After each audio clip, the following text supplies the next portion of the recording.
turn on that.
Hello, everyone, and welcome back to TV8 Sports. And we are here live broadcasting the Lee Summit High School Tigers facing the Liberty Blue Jays. My name is Ben Emerson. And I'm Will Twinter. Happy to be with you today. And we are happy to be back. It has been too long since we've had high school football. Approximately 10 months, according to my calculations. And let me tell you, the energy here at Bud Herzog Stadium is off the charts. You can feel this. You can feel it different. It feels different than last season, and all assets. It feels like new. Well, there is one new thing about this Lee Summit High School Tigers coaching staff, and that is the new head coach, Todd Miller. And I mean, we haven't even started playing games yet, and we started seeing changes. I mean, obviously you saw the intro in front of all the fans, all the cheering. Like, there is hope here as we get into this opening coin toss. And Ben, what do you hope to see from the Tigers today? I hope to see a lot of energy. I know when I met Todd Miller, I could tell he was a high energetic guy. He's chill, he knows what he's doing. He's had experience of this. He spent 19 years at Pine Creek High School out in Colorado, winning four 4A state titles back in 2013, 14, 16, and 2019. And of course, he knows what he's doing out there, but the question is, can these Tigers translate that onto the field? Obviously, and Tigers here looking for a big year. A lot of big names on the coaching staff this year. Todd Miller, Benny Palmer, who had success over at Ray Peck, so obviously looking for a lot of success here. Who's your player to look out for today, Ben? Who are you watching out for today? I would look the most for Braden Lehman, senior quarterback. You know, he's trained so hard on the offseason.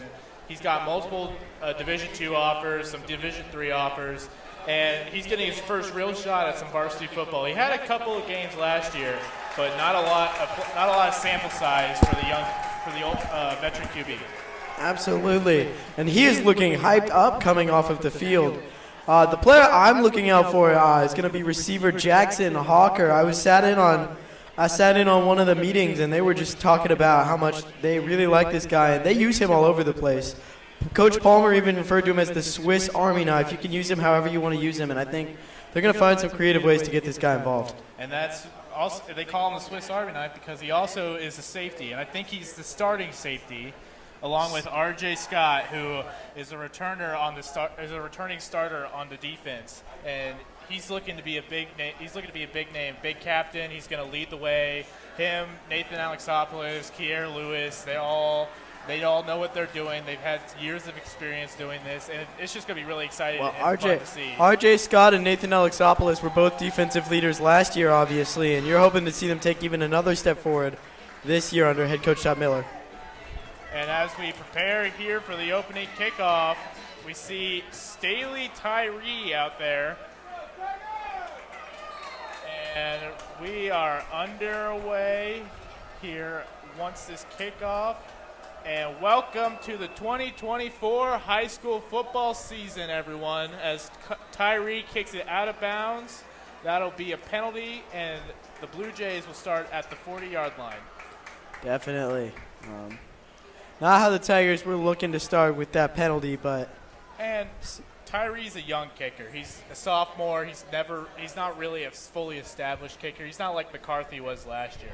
So, Tyree is gonna get more practice. I guarantee he'll get better by the end of the year. Well, speaking of young players, we're getting a look at one now in Liberty QB, Connor Hatfield. This kid has an arm. They really like him, but he's only a junior. He's starting varsity his junior year. Not something you typically see at the quarterback position. But it makes sense when you're 6'2", 170, and you're that type of athlete. Liberty starts at the 40-yard line. Mason Bindle goes in motion, the snap, and Hatfield takes it, and he'll go down to around the 56-yard line. That tackle was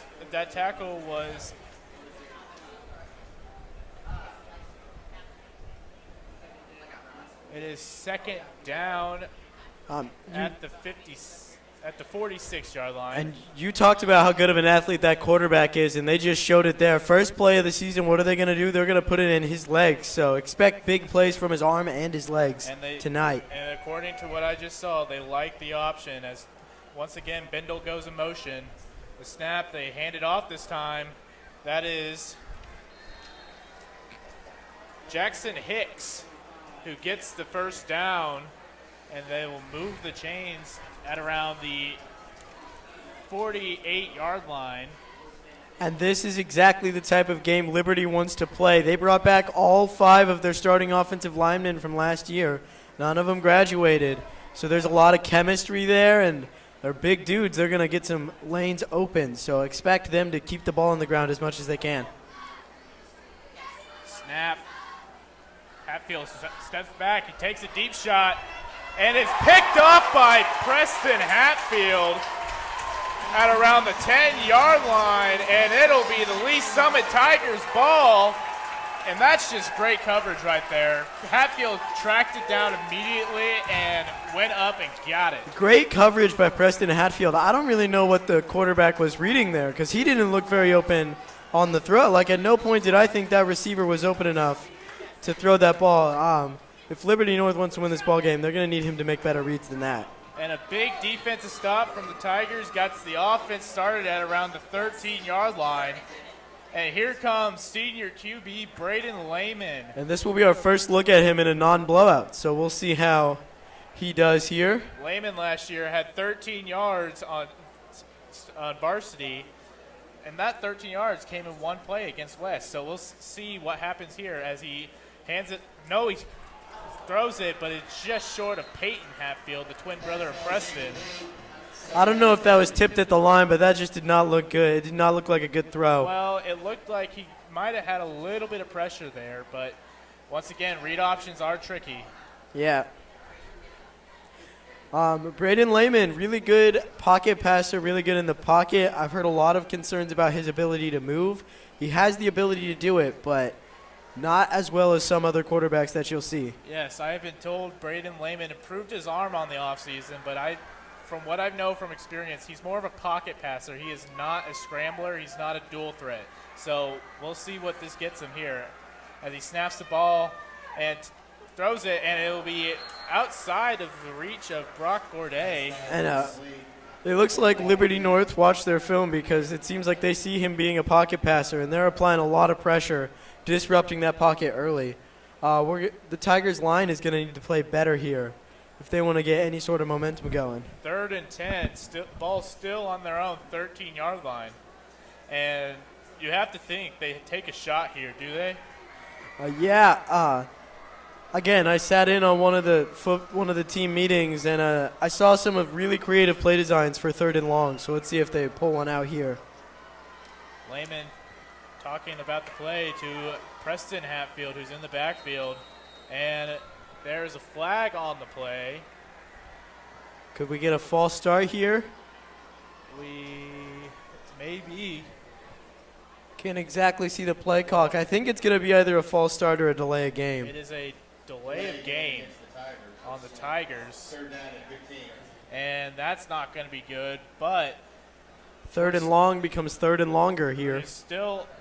We are inside our own 10 now at our 8-yard line. And Lehman now is going to have to take a deep shot instead of a medium route. Or did they just run it here and punt it away? Lehman steps back in the pocket. He takes a shot, and it will be caught by Peyton Hatfield. And it looks like it'll be a first down for the Tigers. And that's just a great play call, but an even better execution.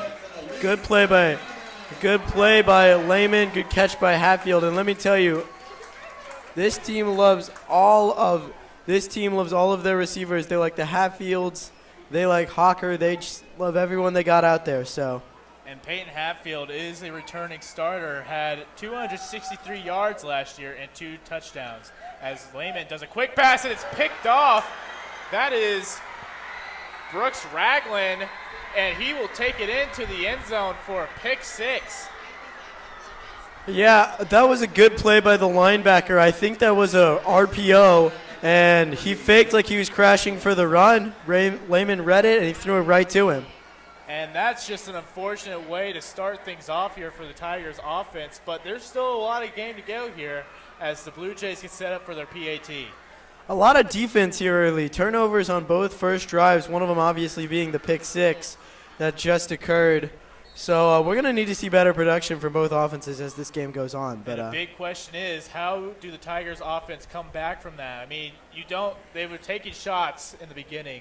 They were taking short, quick little passes, and they're taking short little passes, and we'll see what happens here. Do they keep going with that, or do they go with the run? As the kick is good. We've seen them run a lot of RPOs, and it seems like Lehman is one to get some passing stats on the day because he's thrown all of the RPOs they've run so far. But don't forget, we could also just have a big play here on kickoff return. We had 2 kickoff return touchdowns last year, both 99 yards, and one of them did come from Preston Hatfield.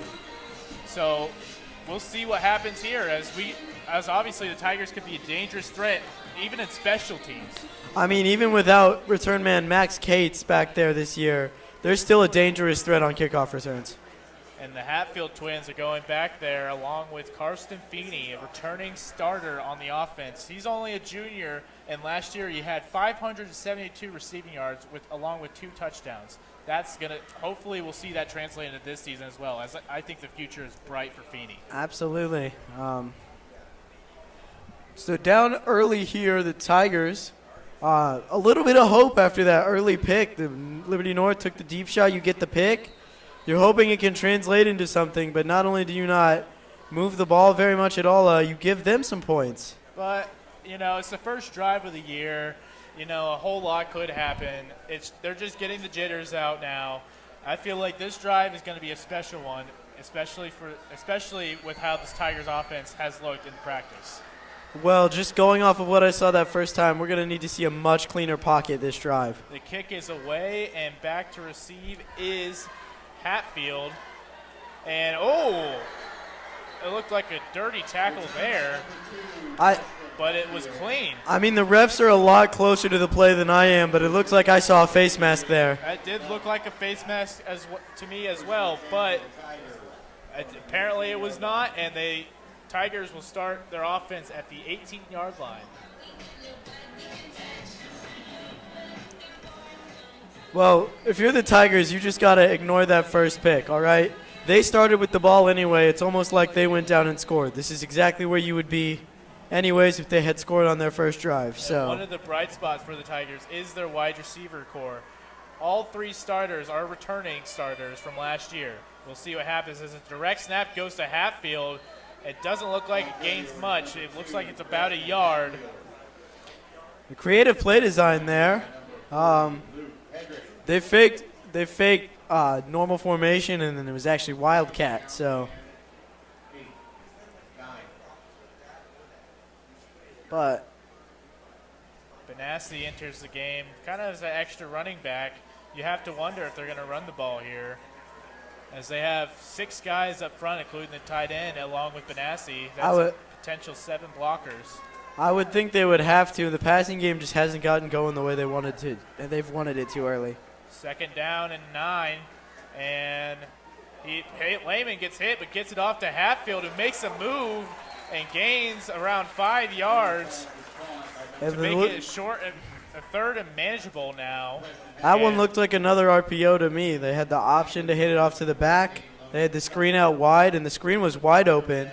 Had to make a man miss, but then made some good yards on that play. And there's something special about Preston Hatfield, as he is one of the bright spots. He didn't play a whole lot of offense last year. He's mostly a defender, but I know the type of athlete he is. Him and his brother are football freaks, and so it's fun to see what they'll do with him this year, whether they'll keep him in the backfield or send him out like he is right now. Oh, definitely. And they lived on my street when I was younger, and Hatfield's wide open in the middle of the field, and he'll take it all the way. Touchdown, Tigers!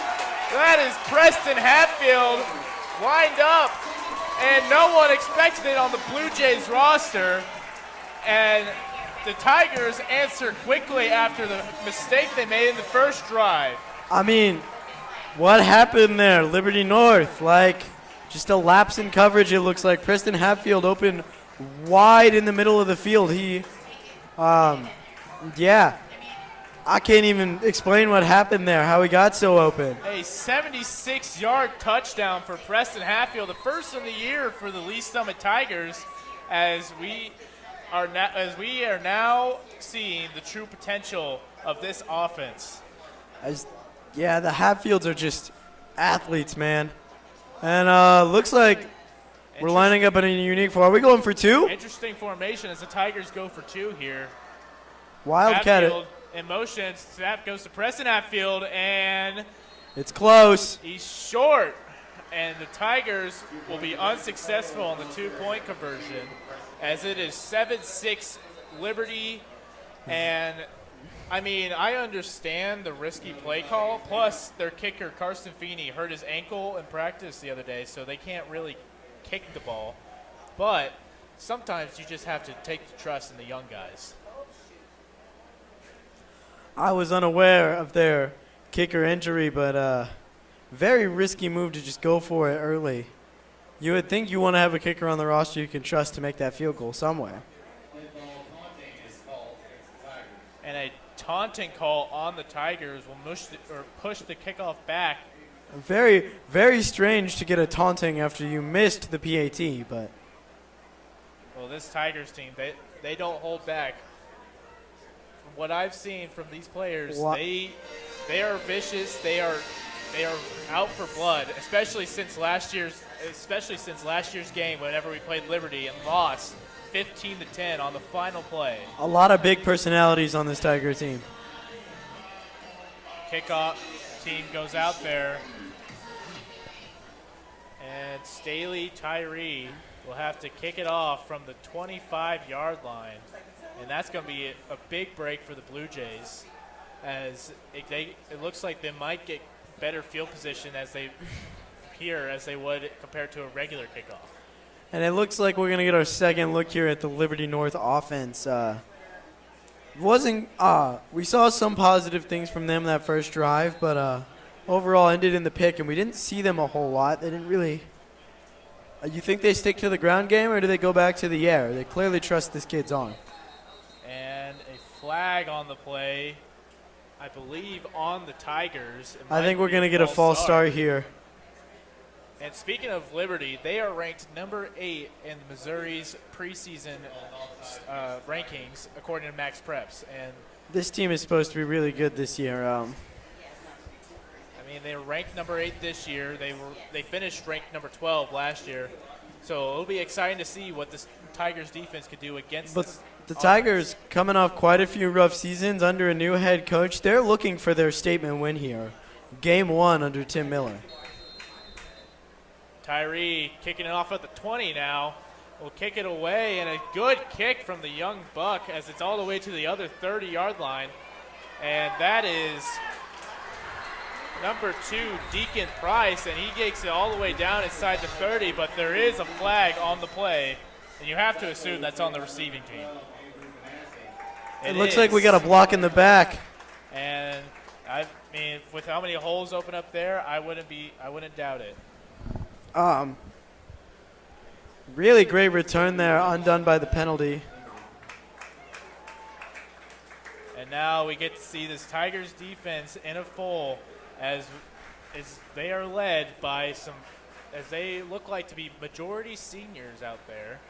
Maybe a couple juniors, but it is going to be fun to see what happens this year.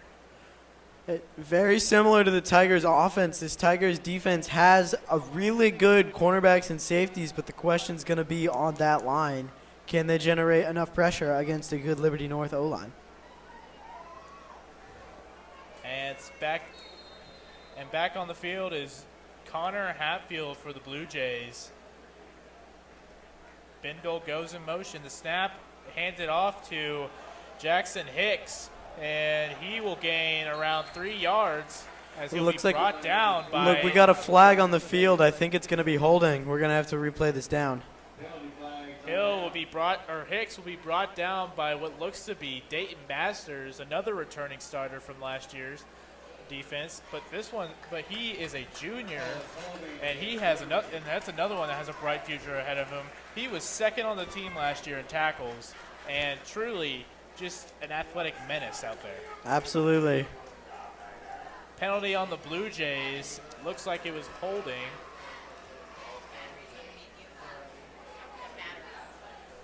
And now we have to see what the Blue Jays will come up with on first and long. First and 15 here, it looks like. First and 20, back on the 20-yard line for the Blue Jays. Snap, fake handoff. Hatfield rolls out, and he will be brought down by Alexopoulos and Kier Lewis.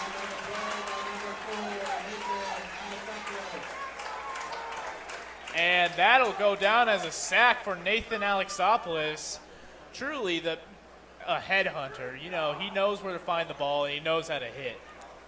Well, we're looking at two first-time starters here for Liberty North and LSHS, and it's clear that they're going to need to adjust to the speed of starting varsity here, as both of them have just struggled to make some early reads, thrown some bad throws, you know. Felt a lot of pressure early. Not easy for the new starters. Second and 28 on the Blue Jays zone, 12-yard line. Hatfield, and there's a flag on the play. It'll be a delay of game on the Blue Jays, and they'll push it back even further. Well, we can say one thing about this game so far. These refs are not shy with the whistle, all right? And we know another thing. Both teams need to learn time management. That is 2 delay of game penalties on both teams. I think there's been a penalty for at least every play of the past 5 plays. And now the Blue Jays start back on their own 7. It is 2nd and 33. Hatfield steps back, and he'll run it, and he'll be brought down by Alexopoulos again, along with Blaze Sampson. I mean, you see the speed of Hatfield. Like, the moment he decided to run it, he just left everyone in the dust, gained a few good yards there. It'll be 3rd and 25 on their own 15-yard line, and the Blue Jays might have to take a deep shot here, but who knows what their head coach will draw up here. They could be worried about taking a deep shot. They tried that earlier, and it did result in the R.J. Scott interception.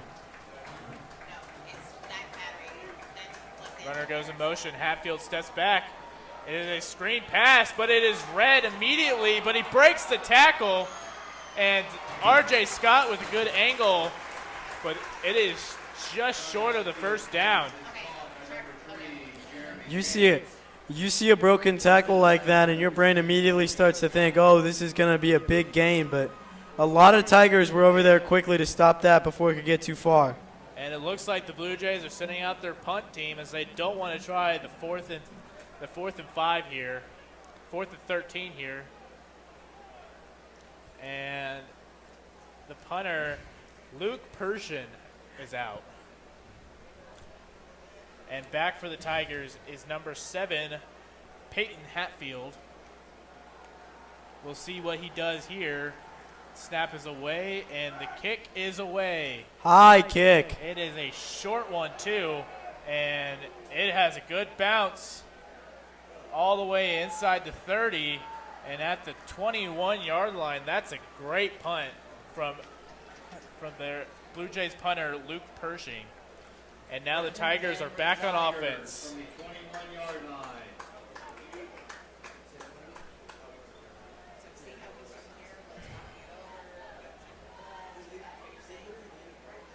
Tigers talking over the first down play call here.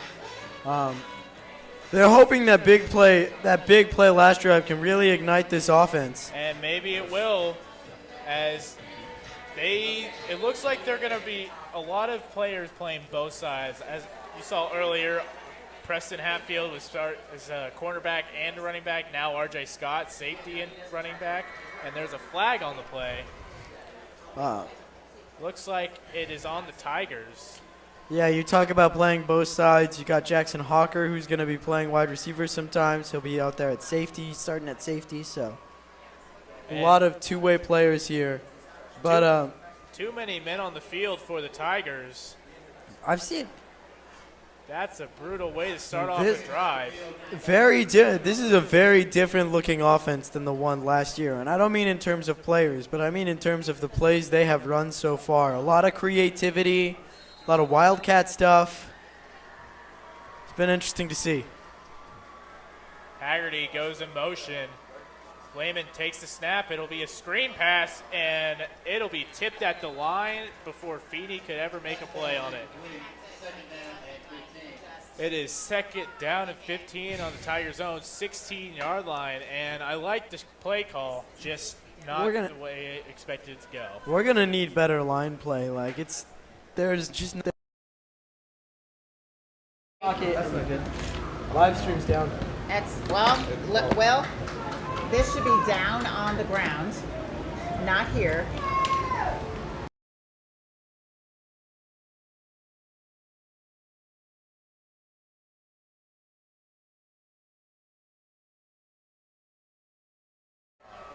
We're back. Sorry for the technical difficulties. And Lehman, pass complete by Peyton Hatfield, who breaks the tackle and takes it all the way to the 47-yard line. Was that Peyton Hatfield? Was that Peyton or Preston? That is Peyton Hatfield. Both twins out here having big days here early. And Lehman showing off the arm early. Absolutely. Showing that he's a proven quarterback and he knows what he's doing. First and 10 on the Tigers' 47-yard line. I'm excited to see what will happen here. I think they take a deep shot here. Lehman hands it off to Scott, who wasn't expecting it, and will be tackled in the backfield at around the 37-yard line. And you have to question what was going on there. Yeah, RJ Scott just didn't look ready to run. You know, he got the ball, and he looked as surprised with it as the fans. An official timeout here for a water break. And it's hot weather. You need water. It's going to be big for the Tigers offense here, as they're going to be rehydrated and replenished for this next couple of downs. All right.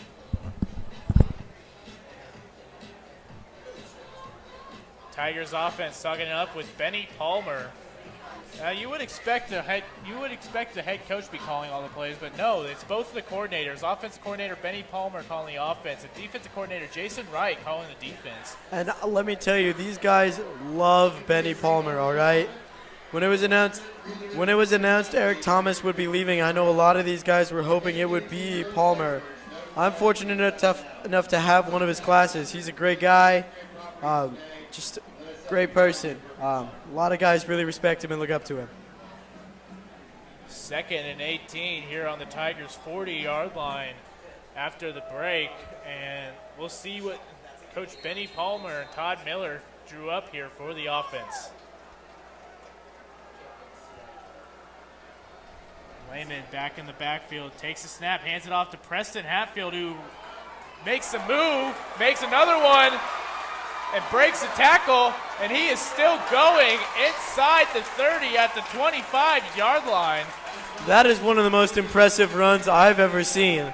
He just left a trail of defenders on the ground, breaking tackles and breaking ankles along the way. And it's also shocking to me that how much energy these Hatfield twins have. It seems like they are never tired. They always know what to do, and they never give up. They're just great players, great humans, and great athletes. It seems like the game plan here was centered around the Hatfield twins, and they are living up to that status. The Tigers prepare for first down. First and 10 on the 25-yard line. Lehman takes the snap, throws it, a screen pass. Oh, and a big hit on Peyton Hatfield, and he is down. But he gets right back up immediately. There was a ref right there. I don't know. Is that a hit on a defenseless receiver? It is not. he was going for the ball, and Hatfield will be subbed out to catch his breath. That was a tough hit. He looks okay. He's sprinting off the field. He definitely got the wind knocked out of him, though. I will tell you, those hits do not feel nice. I know from my football playing days. And they add up throughout the game. Wear and tear. Haggerty substitute the game for Hatfield. It looks like a 2 tight end set here for the Tigers. 2nd and 10, and there is Timeout, a timeout Tigers. on the Tigers. You have to think the play clock was running low. And so they have to waste one of their precious timeouts. But you don't want another penalty on you. That's one of the main things that's one of the main things coming from this coaching staff. They know what they're doing. What do you think? What do you think Coach Benny Palmer is telling his offense right now? You think he's dialing up a big play? I think he's taking a shot for the end zone, maybe. I mean, the way this offense has been rolling right now, it seems like they might take a quick little pass and let the receivers do their thing. But you never know. It could just be a nice, simple quarterback run and let Lehman show off the legs. And I must say, Liberty North preseason ranked number 8. We're about halfway through the first quarter, and so far the Tigers have just been hanging with them, offensively and defensively. Yes, they have, and really defense has shown out. I mean, one pick in the first drive, they stopped them on the second drive. The only reason Liberty has scored is because of that pick 6, but really this defense might be the bright spot for the future. Scott takes the handoff, looking for a lane, and he will be stopped in his tracks. And that'll be around the 24-yard line, and it'll be 3rd down. It'll be 3rd and long for the Tigers. 3rd down and 8. And coming back onto the field is Peyton Hatfield. It looks like he finally caught his breath after that big hit he took. And they're going to need him here. He's got that explosive big play ability. We saw it earlier with the touchdown, and they're going to need quite a few yards here on this 3rd down. O-line given the play. Lehman takes the snap. It's a screen pass to Brock Gourdet, and he will be going nowhere as that looks like it's a gain of nothing. And Brock Gourdet will actually lose a yard here. It'll be 4th and 9 on the 24-yard line, and once again the Tigers will go for it here. Yeah, something we forgot to mention is they have 2 attempts here, because if they don't trust the field goal team for a PAT, they're certainly not trusting them from 25 yards out. So Tigers will be going for it. 4th and 9 on the 24-yard line, and Scott goes in motion. Lines up as a slot receiver. Lehman takes the snap, rolls out left. He'll take a shot for Feny, and it'll be incomplete. I credit them for taking a shot, but there was just no play there, and there's a flag on the play. Penalty flag on the field, but the Tigers punt team is moving onto the field, so they're going to call holding on the Tigers. It is holding on the Tigers. The Blue Jays will decline it as the Blue Jays offense will come onto the field now on the turnover of downs. I mean, a lot of pressure there early. The Tigers line really couldn't keep the Liberty North line from getting that pressure. Braden Lehman rolled out of the pocket. He kept his eyes downfield. He looked for that big play, but in the end he just couldn't find it. And Blue Jays defense comes out. Connor Hatfield back in the backfield. We'll see what he does this time. His receiver goes in motion, and he will hand it off to Andrew Olson. Gains a good 6 or 7 yards here.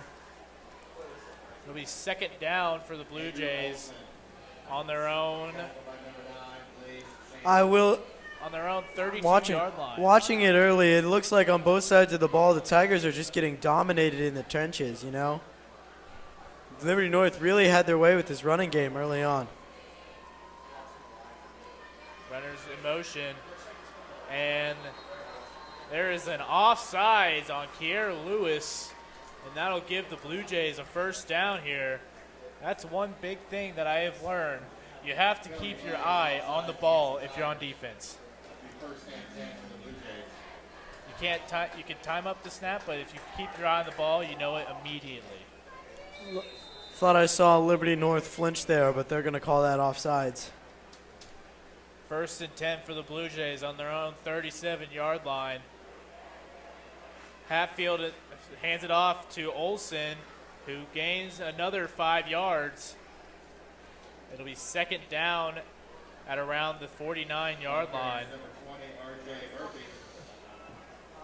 Tackled by number 4, Nathan Alexopoulos. A solid running game, and what's even is there straight handoffs here, but they could incorporate the option, and that would make this run game just that much more deadly.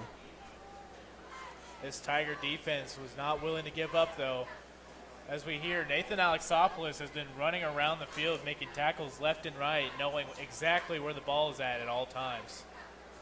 Runner in motion. Hatfield hands it off to Olsen again, who breaks the run, and he is inside the 40 at around the 32-yard line. And that's just the run you wish you had back at the Tigers. They had him stopped around the line of scrimmage, but he just broke free and he kept running. I mean, you look at the 3 levels of defense, right? The D-line, the linebackers, the safety, right? You look at those 3 levels, and this running back is consistently getting past the first level. And once you do that, it's not that hard to break a run into a big gain, and you saw it there. First and 10 on the Tigers' 33-yard line for the Blue Jays as runners go in motion. Hatfield takes a snap, and he keeps it this time, looking for a pitch, and he is going to do it with himself, and he'll be shoved out of bounds by Dayton Masters. Good run there. Just never really found a lane and never really found a guy to pitch it to. Second and 5 on the Tigers' 28-yard line for the Blue Jays. And you've seen a lot of run plays here. You think they're going to take a shot now that the defense is thinking about? I was just about to say that. It feels like they're due for a big pass here. So the Tiger defense could be wary of that, or do you just stick with what's working? I mean, the defense is obviously tired from the run. They might take a shot here, but they will hand it off to Olsen again, who has a blocker, but he'll be stopped at around the 23-yard line. And looks like it is just short of the first down. Never mind, it is a first down for the Blue Jays. First and 10 for the Blue Jays here. They're getting real close to that end zone. I wouldn't be surprised if you see some play action here as they try and take a shot, get 7 here. First and 10 on the Tigers' 25-yard line. Clock Hatfield snaps it, throws a quick pass to Jeremy James, who was stopped immediately in the backfield. That is Peyton Hatfield. And once again, these Hatfield twins are all over the field, and in 1 second they're free, and the next thing you know, bam, there's one of them right there. Clock ticking down here in the first quarter. We're under 30 seconds. Is Liberty North just content to take the quarter, drop the second down play, or you think they come out here, run a play? The play clock and the clock and the game clock are exactly aligned, and the Blue Jays are lined up now, second and 12, and they'll take a snap. Hatfield throws a quick little pass to Bindle, and he is immediately met, and he will go down. That is another loss. As that is the end of this first quarter, it is the Liberty Blue Jays 7 and the Lee Summit Tigers 6. And I mean, this game could very easily be a tie here. They kick that extra point, and this game is still a tie. But we've seen a lot. You're starting kickers out. You can't really do much about it, especially with someone who hasn't kicked a whole lot in their career, like Staley Tyree. Maybe if Carson Feney's healthy, we're looking at a healthy.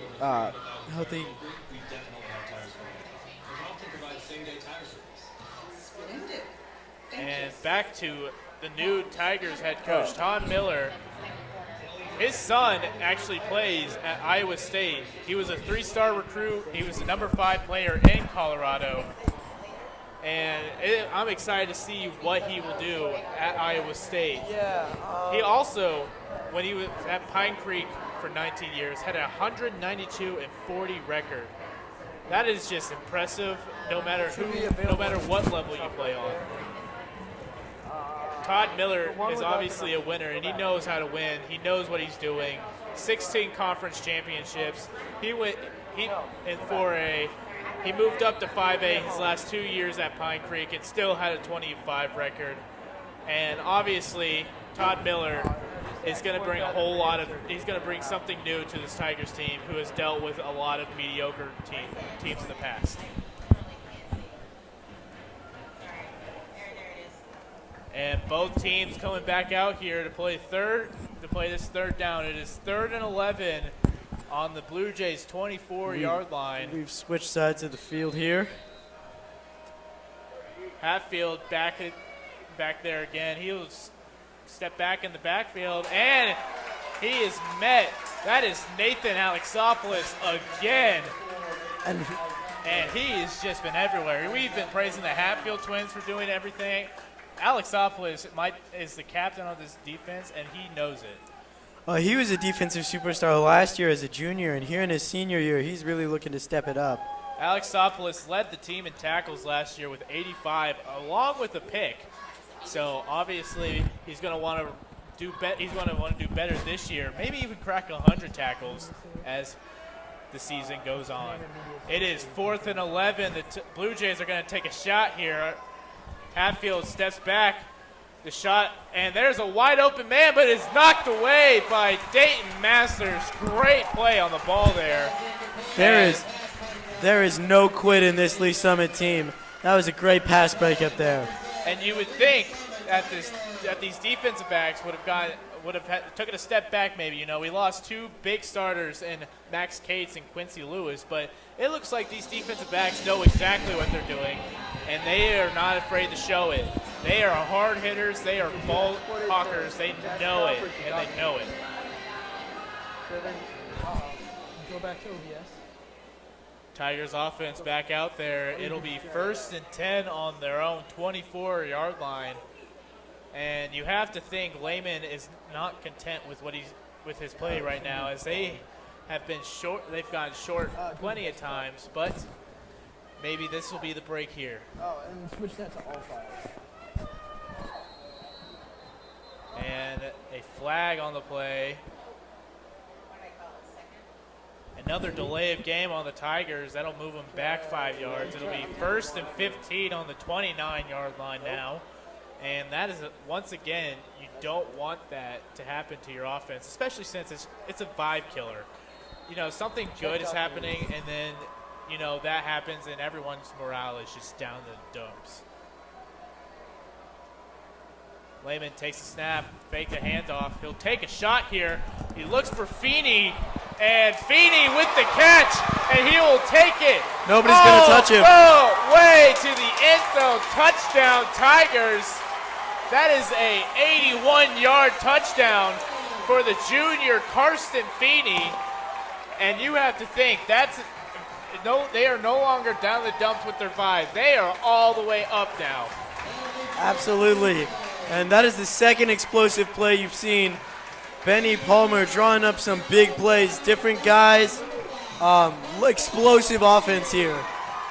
And like I said earlier, Carson Feny is going to be an eye to watch, as well as Braden Lehman. See how their communication collides, as those two might be a dynamic duo ever since today. Feny out there for the extra point. Do they try kicking it this time with their backup kicker, or do they go for 2? There is a penalty.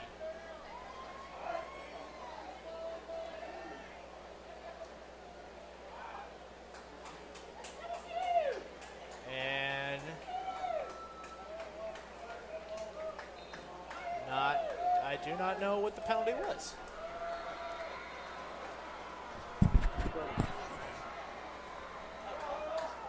Weird formation here. It looks like a kind of a shrunken down punt formation. And you have to think they're going to give the ball to Feny here, and they will. Feny will be stopped short again, but it won't matter anyway, as the Lee Summit Tigers have taken the lead 12-7 over the Liberty Blue Jays. Yeah, move it and shrink it down. It's too big. So grab it. And a big play That's the for original one. big offense. They know what gotta they're grab doing it. now, and they are confident that they can win this game. The red thing's up there, so go up there.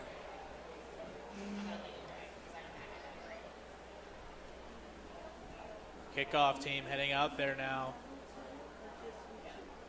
After the big play, you have to think that their morale is up, is higher than ever now. They know they cannot be stopped, and they will show it. But we'll just have to see how Liberty responds, whether they can get a big play themselves or whether they can just tire out this defense like they have been trying to do.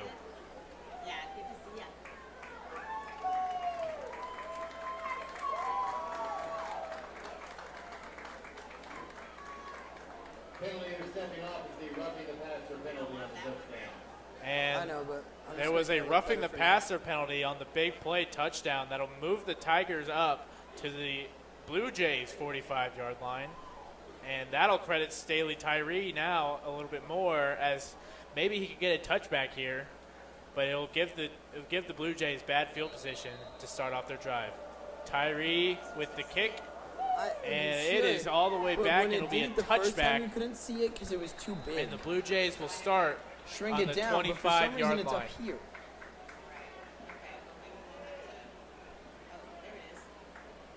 Let me try.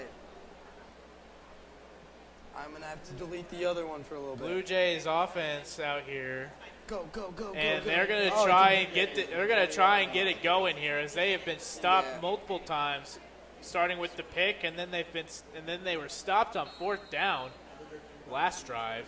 Maybe they can get a play going on here, as we'll see with Connor Hatfield.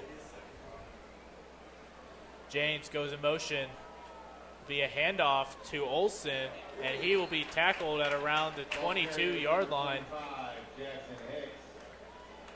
Why? Tackled by number 9, Blaze Sampson. Correct me, that is Jackson Hicks at the running back.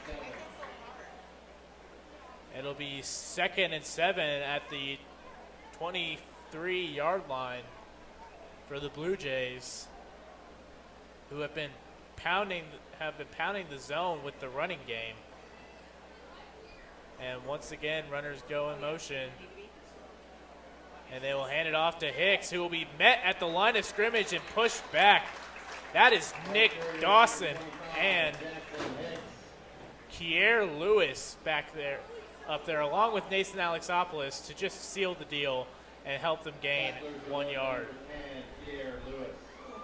I mean, I guess the first one was a PSD, but I don't think that should matter.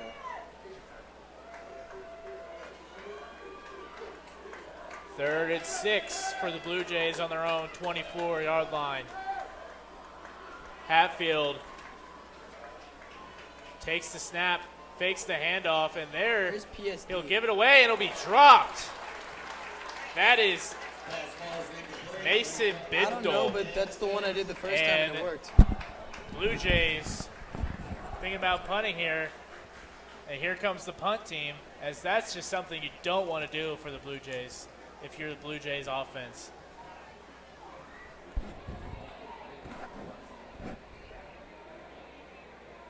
So a big stop for the Tigers on defense will get the Blue Jays to 4th and 6 and force them to punt. Back to receive is junior Peyton Hatfield, Or JPEG maybe? I don't know.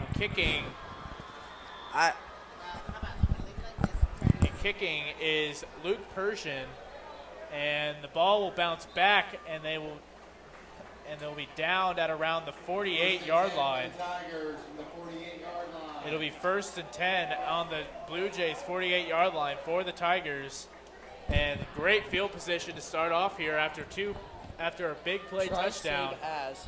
Might see a third one here, depending on Save Braden as. Lehman, depending on the play call here. What's up? PSD. Yeah.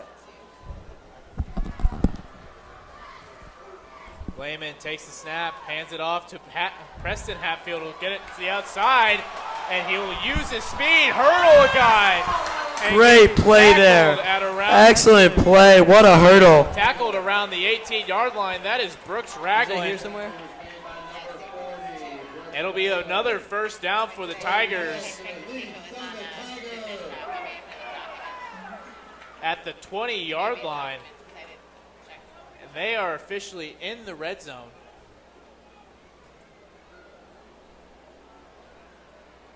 And it looks like Preston Hatfield was a little shooken up on the play there. It looks like it's his ankle. I just have to find where it is. So coming in for him is R.J. Scott. And Lehman will fake a handoff and throw it behind. And that's a fumble. And it will be recovered by the Blue Jays defense.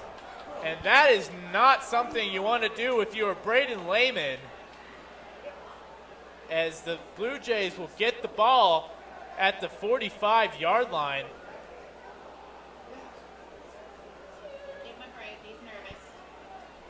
And my apologies, that ball was out of bounds. But it will still be a big loss for them, as it'll be second down and second and 35, or second and 30 at their own 45-yard line, or on the Blue Jays 45-yard line. And after a big play like that, you don't want to see it erased immediately. Hatfield in motion, he'll hand it off to Scott, who goes around the outside, and he is brought down immediately for a loss of a yard. Tackled by Evan Gray.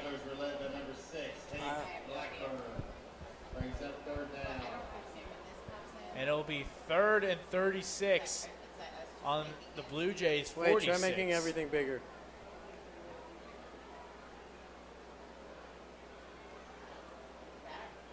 No, because it had media source highlighted, so I thought if we moved it, it would move media source too. Tigers getting the play call as Drew Benassi subs in the game for R.J. Scott. Getting lined up, and there's another penalty, another delay of game on the Tigers. Nope. Just kidding, they called a timeout. But that is another thing. That is another timeout. That is their second use, and they will have one left at the end of the half. They need to.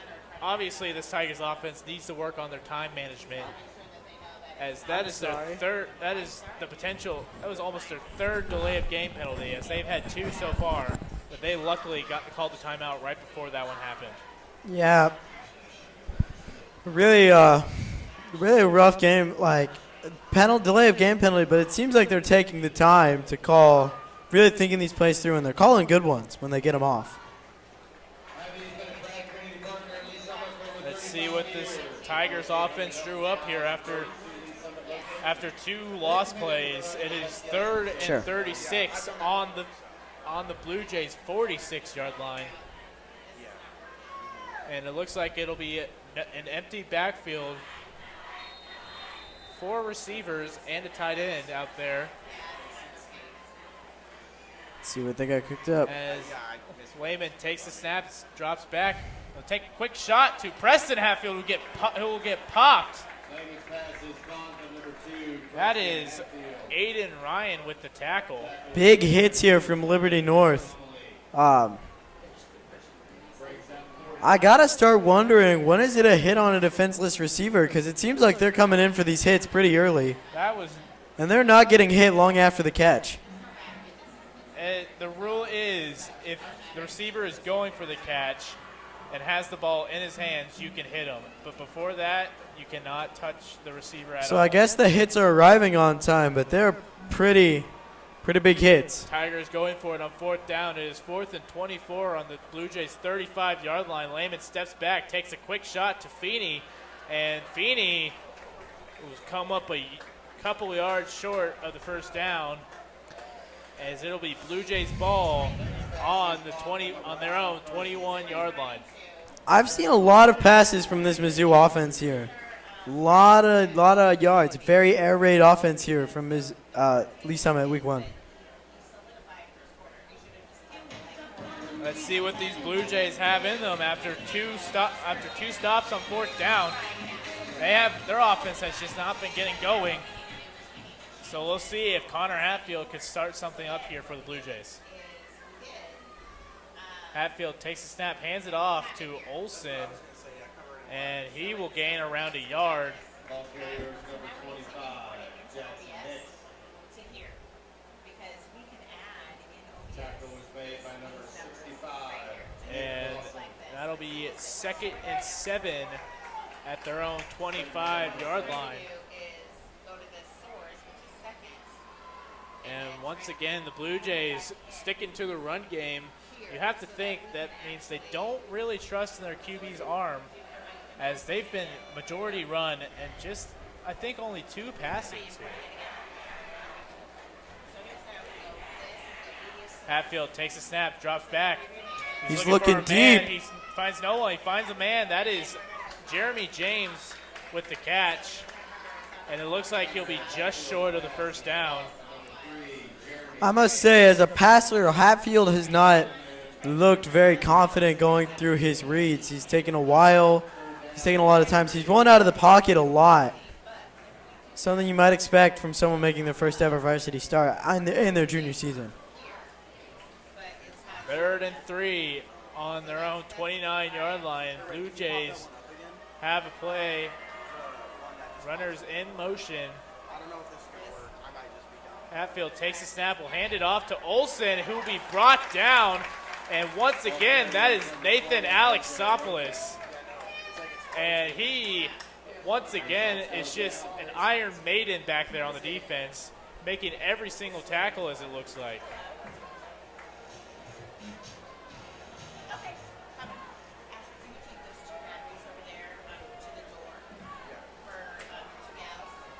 And the Blue Jay punt team will come on here on 4th and 5, as once again, Peyton Hatfield back there to receive for the Tigers.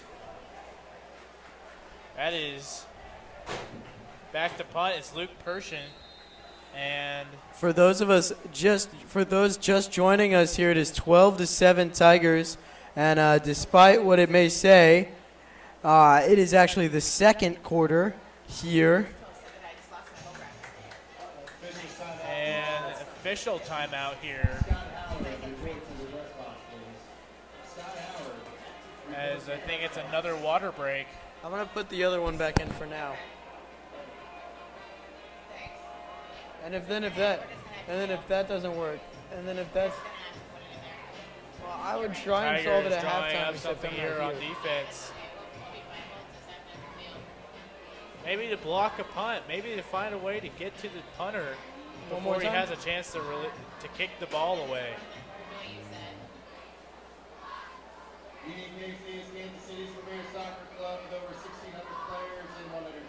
Both teams back out here for the punt. That is Luke Pershin back there for the Blue Jays, and back to receive for the Tigers is Peyton Hatfield. And Pershin has done a great job not getting the ball into Hatfield's arms. And the kick is away. It'll be another short punt, and it'll bounce directly towards the Tigers sideline. It'll be down at around the 49-yard line. This is It'll on be me for not 1st and realizing 10 at the 49-yard line for the Tigers. And after a couple of mistakes in that last drive, the Tigers are going to look here to fire away and get another score on the board here before half. I have one idea, but it's kind of crazy. When I inserted it the first time, we weren't live. Three receivers out there, one tight end, one running back. At halftime and try and reinserting it. As Peyton Hatfield is back out there, glad to see he's at 5 minutes, I'm gonna go grab my injury. Layman drops back, rolls out to his left. He'll take a shot, and that'll be picked off. That is Logan Sutton for the Blue Jays, and he just overshot his receiver there, Brock Gourdet, and that's an unfortunate way to start off this drive, as it ends immediately, as it'll be Blue Jay ball on their own 14-yard line. Yep. And you want to wait until he is set before you take it. Does that make sense? So I went out to the door and they just weren't there, and I accidentally locked myself out. So It's okay. It happens. that's what happened. So I'm just gonna put those there. I will probably forget that. Blue Jays Oh, whoops. starting on their own 14-yard line here, have been running the ball the majority of the time, so it seems like they're just not wanting to pass the ball as it looks again Yeah, that's a good angle. to drive the ball down the field. Hatfield keeps it himself this time. Get around the 22-yard line before being brought down by Masters. Yeah, Miss McDonald here taking over for Will Twenner. He had to go down and do his halftime show with the band, but a little bit of pre-game information about Connor Hatfield. It's funny that he isn't using that arm, as you said earlier, because they were talking about how he has a really good one, and we haven't seen it yet. Or maybe we have. Well, we've seen one really deep pass, but it ended up getting picked by Preston Hatfield. So maybe he's just not confident in himself right now, which that's the main key of being a starting QB. You have to have confidence in yourself. Well, here's the way to do it is you just got to keep throwing. Hatfield hands it off to Hicks, who gets around the outside and gets the first down. And honestly, it does appear that they are doing a pretty good job of running the ball. So if it's not broke, don't fix it. It looks like they have two really good running backs on the roster. And Yeah, so our rush defense isn't really rising to the occasion at the moment. but it's still early in the season. They're learning what to do. They're getting back in shape. They know exactly what they are doing. So for those of you just joining, it is 12-7. The Tigers are up with 4 minutes and 43 seconds left to go. First and 10 on the Blue Jays' 25-yard line, and it looks like there's a jump, and there was. I tell you, he's done that. What is that, the third time that the Tigers have jumped so far in the first half? So he is doing a good job with a fake cadence, if you will. Looks like he is good at one thing, and that is bluffing the calls. And it'll be 1st and 5 on their own 30-yard line. That is Kier Lewis with the offsides. You're doing good, man. And it's going to be on yours most of it. It's the tight end who's hard to tell when you use it. 1st and 5 on the Blue Jays' 30-yard line. Oh, no. Runners in motion here. And snap, Hatfield looking for someone. He's not there, and he tries to get away, and he will go brought down. Looks like there's a fumble. The ball. And it is the Tigers football. A forced fumble by Conan Nostein. And it looks like it was recovered by, I believe, Nathan Alexopoulos. It sounds like he's having one heck of a game. And that's actually what's keeping the Tigers in the game, if I'm being honest. The rush on the quarterback seems to be getting Hatfield just a little off kilter, and as a result has had several turnovers. So the Tigers are in business in their own territory. Tigers with great field position here on the Blue Jays' 24-yard line. Let's see what Braden Lehman has to cook up here for this offense. Yeah, the hope is that he's kind of taken off some of the jitters here. And a timeout by the Blue Jays. Trying to get their defense to play right. So we got, 4:35 left till the half.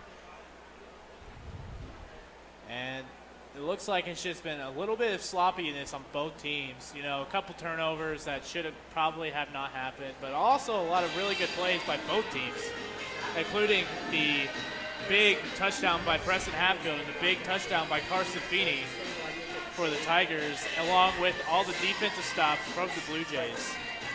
And so did I hear earlier that Carson Feny is injured, and he was able to kind of grit through running in for that touchdown. What was it, an 80-yard pass? Or is that a scamper that he made into the end zone? So, and I believe Feny has a sprained ankle, and it's truly great that he's just going out there playing the game he loves to play, even if he's a little bit banged up.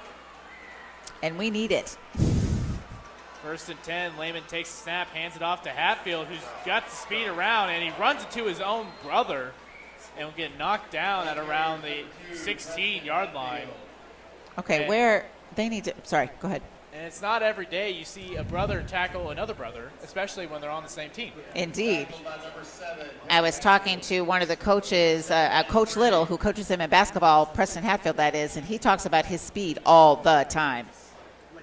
I'm surprised Little knows one's which. They look exactly alike. They Indeed. are identical twins, and it's hard to tell the difference between them when they're not wearing a jersey, because if you're wearing a jersey, you can tell by the number. Preston gets the handoff, but is met in the backfield immediately. It'll be 3rd down and 3 on the Blue Jays 17-yard line. Tackled by Isaiah Hung, the two-way player for the Blue Jays, that the Blue Jays have high hopes for going into the year.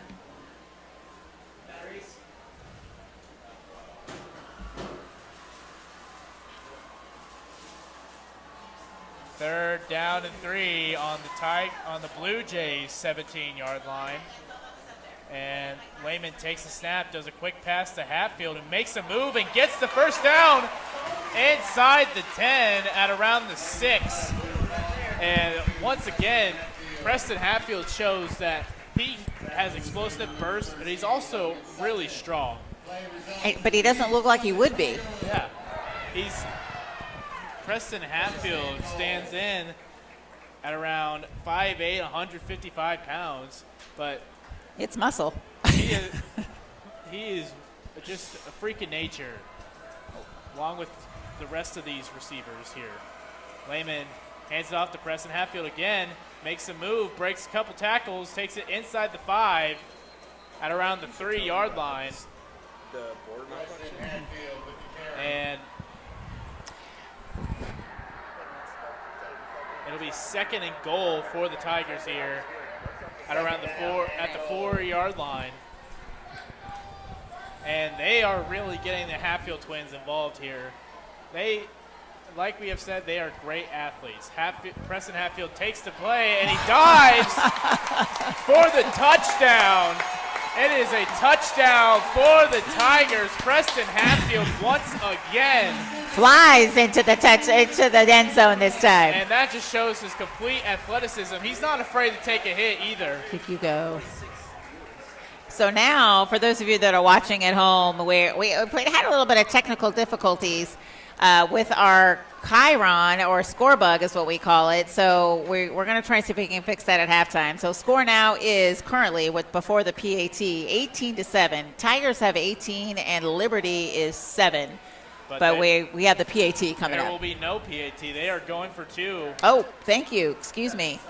I've got a nice big wall in front of me here. Stays out there. Lehman takes the snap. He's looking to pass. They'll throw it up for Gourdet, and just out of his reach as Lehman took a shot there, loses his helmet, which you would think would be roughing the passer, but I guess not. I guess this is twice that they have gone for 2 points. What are we thinking the thought process here? Kind of getting some experience for a new quarterback in a situation? What are you thinking? Like I've said, I think their starting kicker is Carson Feny, who does have that ankle sprain, and so I don't think he's allowed to kick. But they also they probably just want the offense to know that to get better at the goal line, at their goal line offense. You know, it's not easy to score on the goal line, mostly because the defense will pack in there and try to stop you, of course. But it's also just a way to teach this offense that short plays also work really well. And the Tigers are fairly young. I mean, if you think about it in regards to a new quarterback, right? Yes. Hatfield twins are coming up and getting lots of playing time. So if I'm the coach, new head coach, you got to try stuff out. Staley Tyree with the kick, and he will boot it away. It'll be received by the Blue Jays. Deacon Price, who gets around the edge, has a way to go, and Tyree with the nice tackle there. That is, and he'll take it all the way down to the Tigers' 47-yard line. We are currently about 2 minutes and 3 seconds left to go until the halftime. Tigers are up 18-7 on the Blue Jays.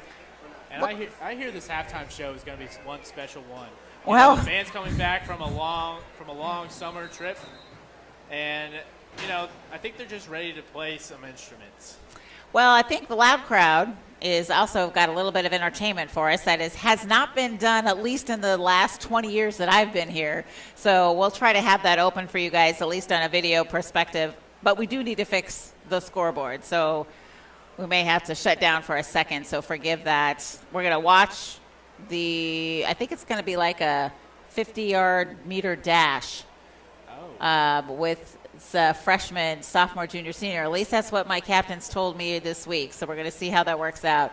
They have to dress in a costume or like a hamburger. One's a hot dog. One's relish. Oh, no, not relish, mustard. Kind of like the hot dog race at the Royals. Indeed. So, yes. That'll be interesting. It will be. We shall see what happens. Injured Blue Jay on the play there. That is Preston Franklin, a senior wide receiver, and we hope that everything's okay between him and his injury.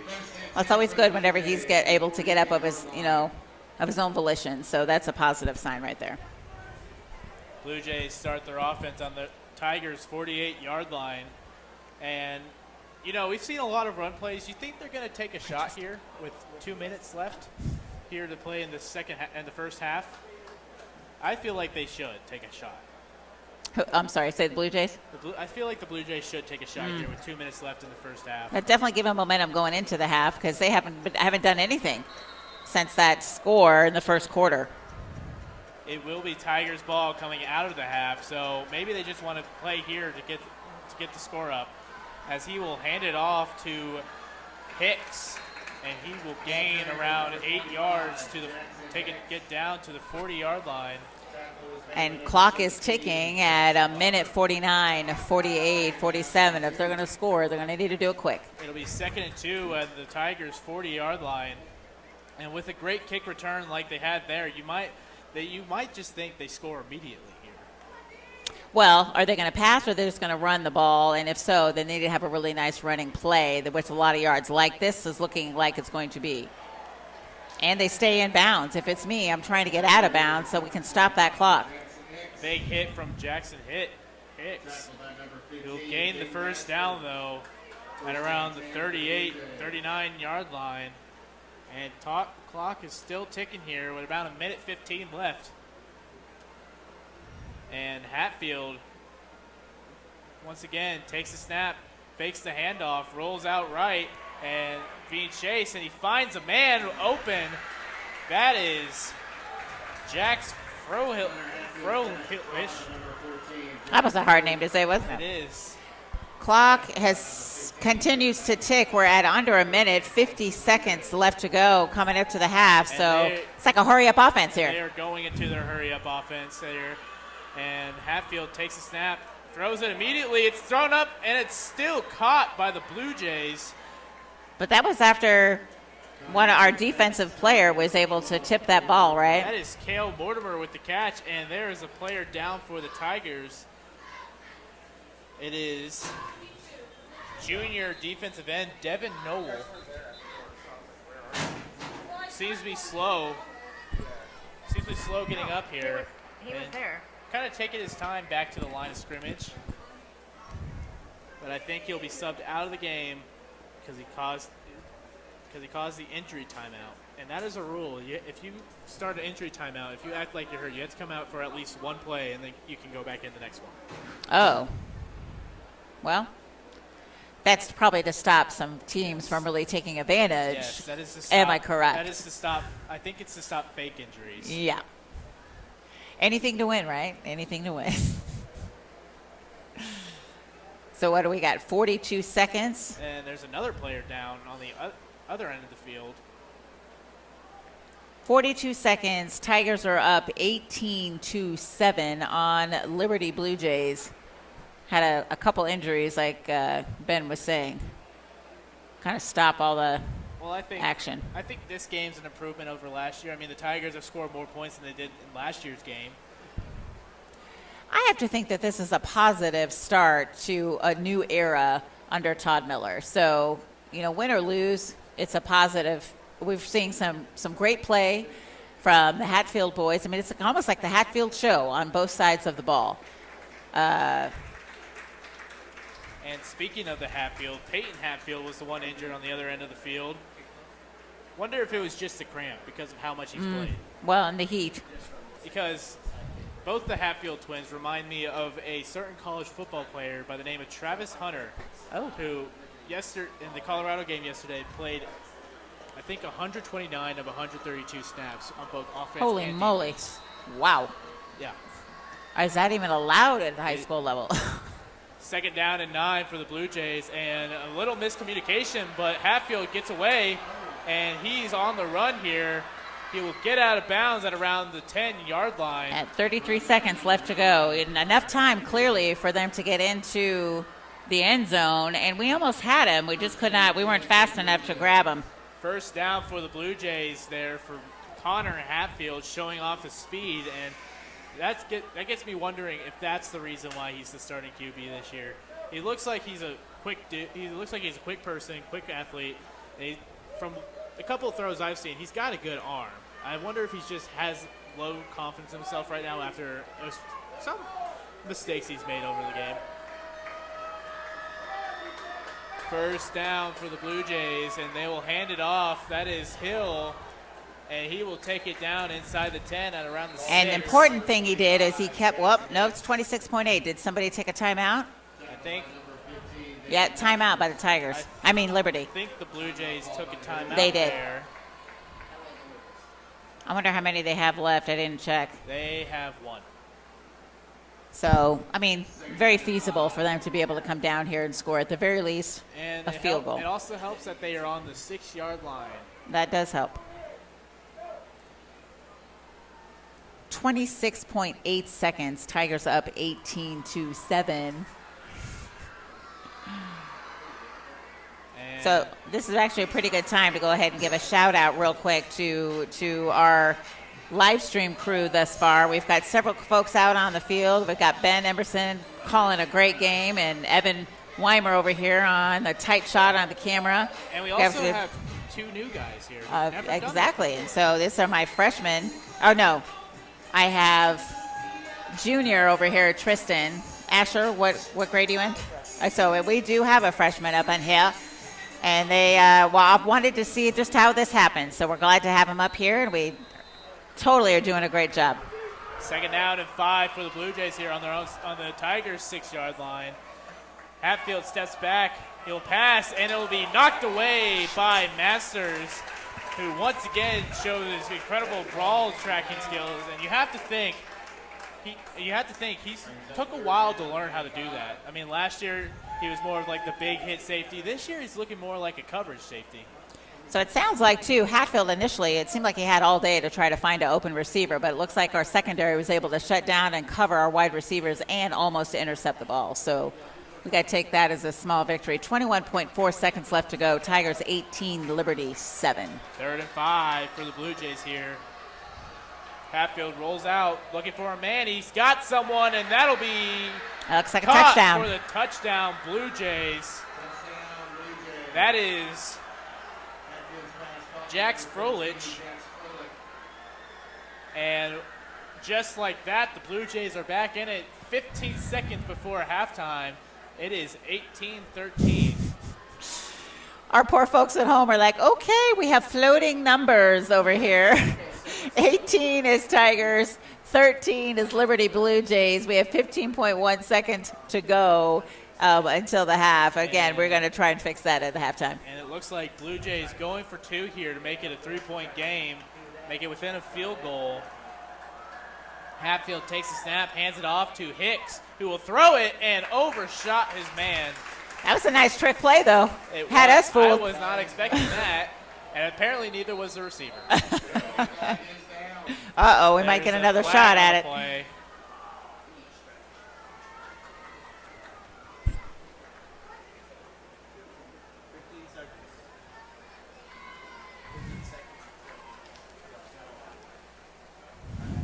Referees talking up the penalty there.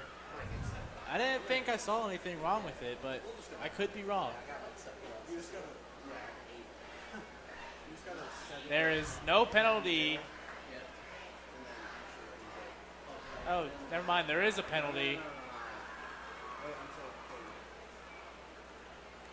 Looks like a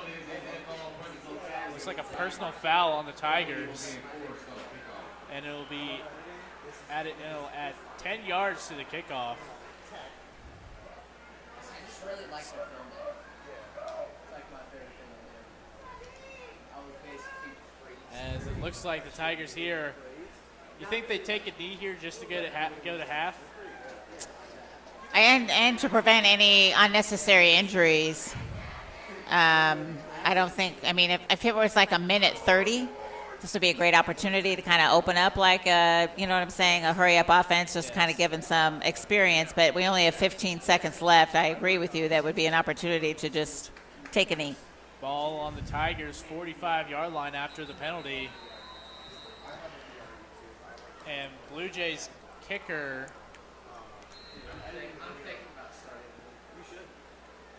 gets his steps in and finds his right position. That is Lincoln Dwiggins. And looks like there's a timeout here on the Blue Jays. Trying to ice us. For what? I do not know. They're going to talk the kick over, apparently. As many teams do. Speaking. I wonder if they're going to do a trick here. Maybe like an onside, a secret onside. Yeah. That's actually not outside of the realm of possibilities. I mean, they're only down 5. And they're also, if they were to kick it, they'd be on the 35-yard line, and that's great field position. Take a shot for another touchdown.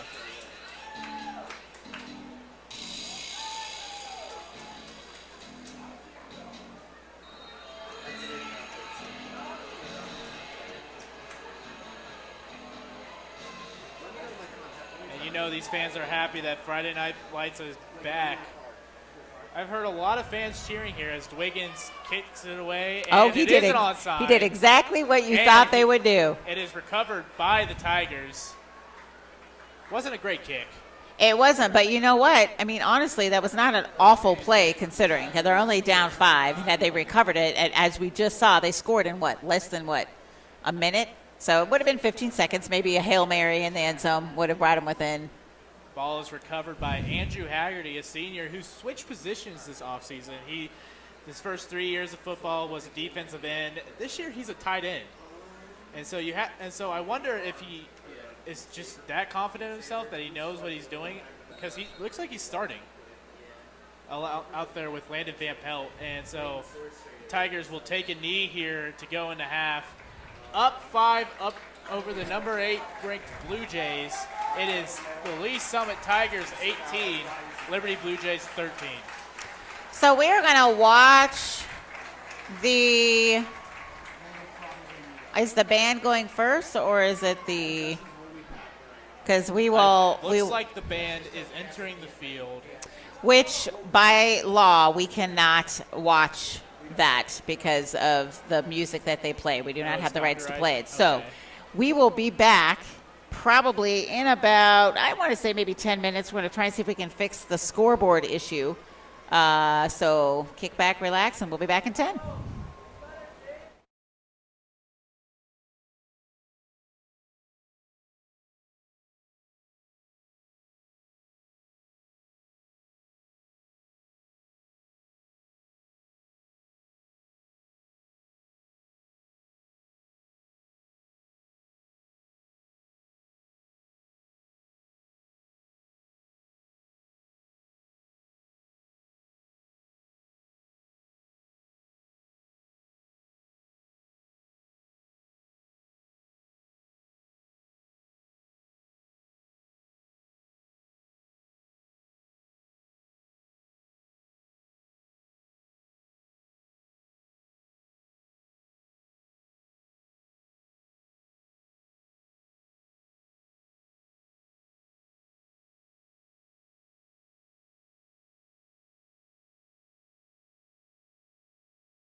welcome back here. We have fixed the technical difficulties, and we are here with the halftime show.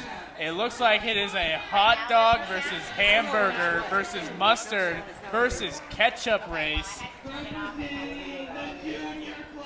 It is a freshman. The freshman is in a hot dog. The sophomore is in a hamburger. A junior is in mustard, and a senior is in ketchup.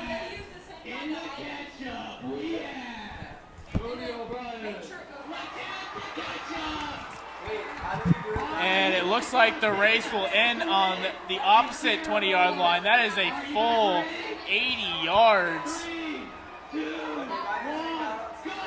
And ketchup is in the lead early, but mustard's catching up. And mustard and ketchup are neck and neck. And it is, it looks like a tie. And mustard is deemed the champion. That is the junior class.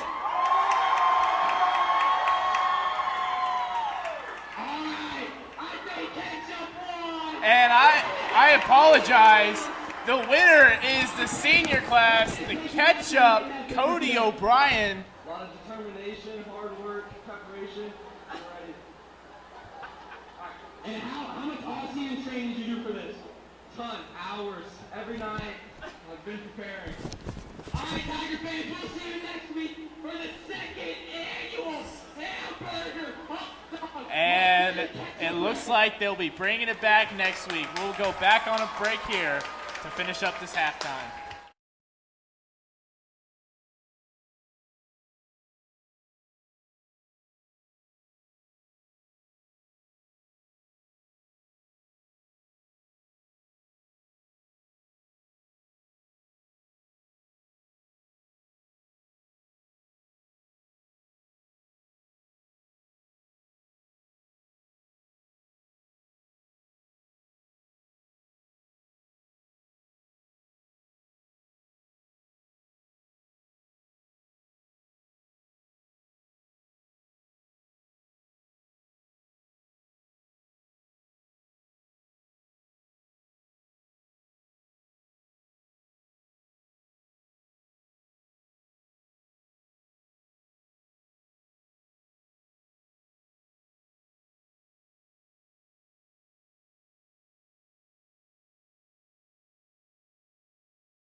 Testing, testing, 1, 2, 1, 2.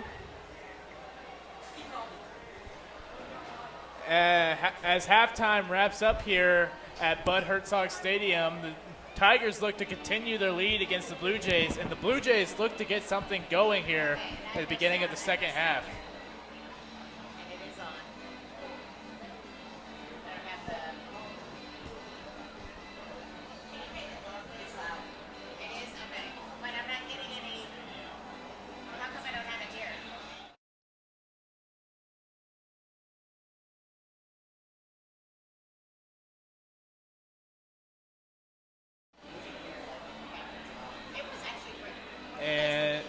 Tigers getting an early warm-up here with 2 minutes left here at halftime. They will receive the ball here coming out of half. And one main thing I learned from this offense is the Tigers are putting all their trust in the young bucks, the Hatfield twins. Preston and Peyton both have big plays, both have done a whole lot of everything, especially Preston, who's been receiving, who's been running the ball, who's been doing a whole lot of everything for this team, along with playing shutdown corner.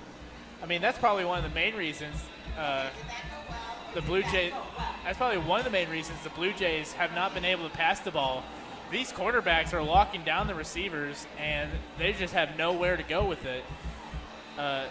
Both Preston Hatfield and Cameron Steele both making their first starts on the varsity level. We will be back after this break.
And welcome back here to the Lee Summit Tigers versus the Liberty Blue Jays football game, as we are getting ready for the second half kickoff to underway. Liberty kicking off, and it is Liberty, not Liberty North. Received quite a bit of feedback about that. Sorry about that. It is Liberty. Kicking it is Lincoln Dwiggins. And back to receive is, I believe that is Preston Hatfield. Oh, and he's got a lane. Tackles. Takes it across the 50 at around the 45-yard line. We don't have sound, do we? No. Evan, how do you have sound on your phone if I don't have it on mine?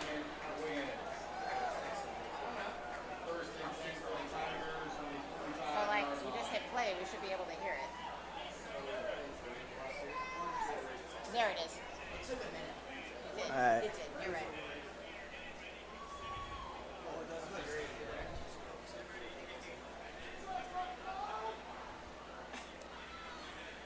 First and 10 for the Tigers on the Blue Jays 45-yard line. Lehman hands it off to Scott, who gets popped at the line of scrimmage. We saw quite a bit of passing in that first half. You think we're going to see a more balanced attack this second half, or are they going to stick with the air game? I think they're trying to drain the clock here a little bit. They're up 5. It's been a pretty close game. I feel like the Tigers here are going to just do what they do best, and that is short game. Scott takes it again, get around the outside. He'll be tackled for a loss of around 6 yards. And it'll be third down and long on the Tigers' 49-yard line. Not something you want to see coming out of the half. But outside of that last play, I really feel like this Tigers offense has been executing at a much better level than what we saw last season. And I think a lot of that is put on these new offensive skill guys. And Braden Lehman, outside of some early struggles, has really operated this offense well. Third and long here for the Tigers. Lehman takes a snap, jogs back, does a short little pass. It'll be short of Feny. As pressure was coming in, he had to get rid of it, and the Tigers will punt. It looks like we got a downed Blue Jay over in the Tigers' backfield. That is Donovan Hodges, a junior, who... He looks like he can't stand up. He looks like he's trying, but he can't. It looks like it might just be a cramp. Ladies and gentlemen, get those 50-50 raffle tickets handy. As the trainers go out, and yes, indeed, it is a cramp. Gotta eat your bananas. We have an injury timeout here. Once we come out of it, it'll be 4th and 16 for the Tigers, and it looks like they're about to punt. And this is the first time the Tigers have punted tonight, and so I'm excited to see what they're willing to do. I've heard a lot of stories that they have a couple of fake punts, but I don't think they're going to do it here. I don't know. We've seen an aggressive Tigers team today, and some of that is that they don't have their kicker, but new coach, maybe he's feeling lucky, maybe he's feeling aggressive. We could see a fake punt here. Staley Tyree. We know they got a few in their pocket. Staley Tyree back to punt, and it was a fake, but the play was called as blue dead.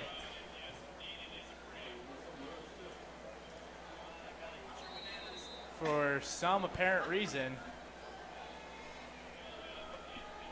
Do they come out with another fake here, or they actually punted this time? Staley Tyree with the punt. It is a good one. Fair catch at around the 21-yard line. That is Logan Sutton, but there is a flag on the play.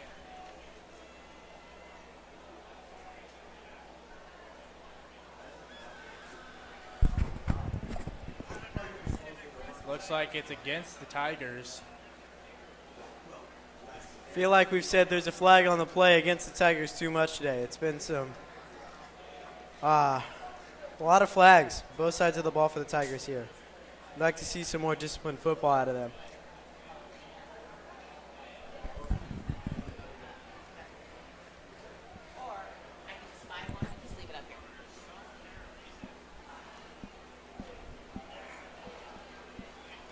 flag does go against the Tigers. It looks like, are we punting again? It is offsetting penalties, and it will repeat 4th down. So the punt team will go back out there. And back again to punt is Staley Tyree. Long snapper Brooks Ware will give it to him. It was a good punt that first time. Let's see if we can repeat it. Ware. Or snap. Tyree with the punt, and it is away. It is high. It is another fair catch, and it'll be caught inside the 20-yard line by Logan Sutton.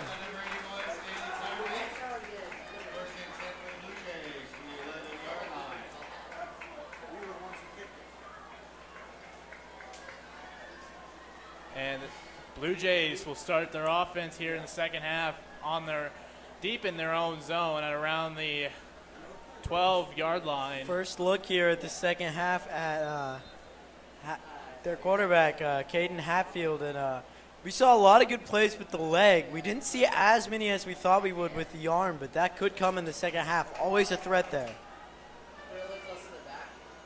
Runner in motion. Hatfield takes it, and he'll take it himself up the middle.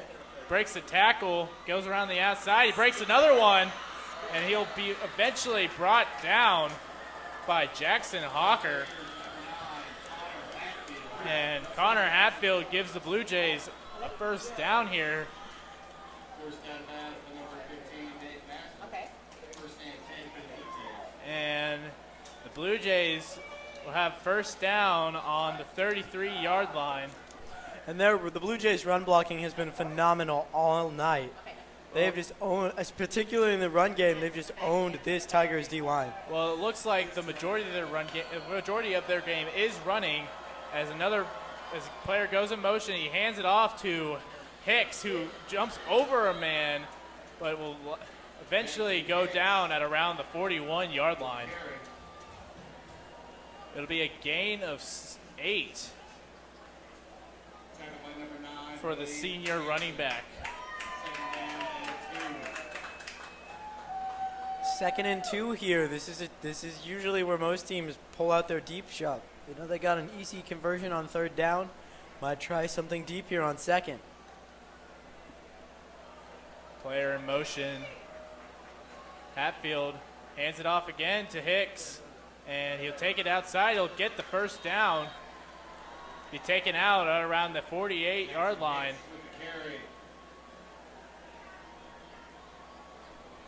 Just run-heavy game they are playing here, and it is working. And I wonder if the Tigers' defense just cannot find a way to stop this run. I mean, with 2 strong running backs, you have to think eventually they will get tired and the Tigers' defense will eventually prevail. And the thing about this running game that's working, that's particularly well in a case like this is, well, they're not bad runs. They're not huge gains either. As the Tigers line is going to jump off. Looks like we're going to get a flag. But they're not huge they're not huge gains in the running. They're 4 or 5 yard gains. So these aren't short drives. They're eating quite a bit of clock as they march this ball up and down the field. That was a good fake cadence there from the QB. It got the majority of the defensive line, the front 7 up there, the majority of them went offsides there. And it'll give them a 1st and 5 shot here on the Tigers' 48-yard line. First and 5. Runners in motion. Hatfield takes a snap, hands it off to Hicks again, who will run the other way, and he breaks a couple tackles before eventually being brought down by R.J. Scott. That's just a good vision play right there. He read the play, the original play broke down. He tried to go the other way. It can get dangerous when you go the other way. It's where a lot of tackle for loss comes from, but that's also where the biggest explosive plays come from. So, you know, it's a really risky move. Paid off there with a couple yards on the ground. Gain of 5 there will give the Blue Jays another first down. And again, they're just moving down the field with these 5-yard gains, you know? It'll be a 1st and 10 on the Tigers' 43-yard line. Running back in motion. Hatfield takes the snap. He'll keep it himself. He'll dump it off, and a good tackle there by Dayton Masters on Hicks. That'll give him a loss of 1 yard. Excuse me, gain of 1 yard. We've talked a lot about this Blue Jay passing game and the Tigers the Blue Jays running game and the Tigers run defense, but we haven't talked about is how this Tigers pass defense has really been solid today.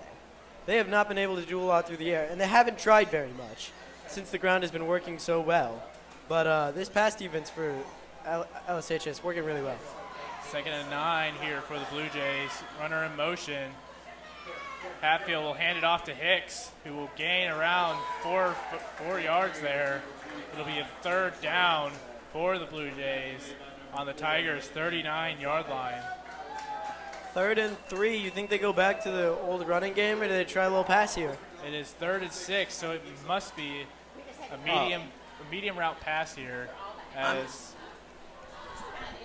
Unless they can get unless their run game is they just trust in the run game that much, which they might. 3rd and 6. My bad.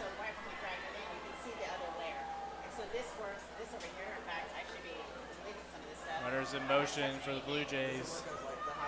Hatfield takes the snap. Will keep it himself. Being chased around by Heavy Hawker. pressure. And Alexopoulos will get to him, and he'll be knocked down by Nathan Alexopoulos, Dayton Masters, and Kier Lewis, and the dynamic trio on this defense. And it'll bring up a 4th down for the Blue Jays on the Tigers' 45-yard line. And it feels to me this Liberty North line just isn't as good as pass blocking as they've been in the run game. It feels like whenever Hatfield drops back, it feels like there's 4 Tigers in the backfield waiting to bring him down. And it looks like the Blue Jays are going for it, maybe. Never mind, the QB will punt it, and it'll go take a good bounce inside the 10 at around the 6-yard line. Probably a good move by Liberty North. You've seen a couple dangerous returns, and if that keeps going up, it's only a matter of time before one of those returns goes all the way back. So punt it before they can get a return man out there. And that's something you don't see very much anymore, is the QB punting it. You know, it looks like the normal defense, but then the QB takes a couple steps back, and then he'll end up punting the ball. Really, it's strict play on its own. It's just giving the other team the ball back, so it's not really used as much anymore. Well, I think it's only used if you're scared of the return man, and they clearly are of the Hatfields, who have been torching them all game. Tigers start the offense on their own 8-yard line. Lehman takes the snap, will hand it off, and it'll be popped at the line. Just runs right into a wall. Gain around 3 yards there. That is Peyton Hatfield, who looks to be banged up again. Excuse me, Preston Hatfield, who looks to be banged up again. And at this point, it's just got to be overworked. He's been everywhere for this team, and it seems like his body is starting to take a toll on him as he's just been everywhere for this team. This Liberty North crowd really loud, trying to hop up their defense.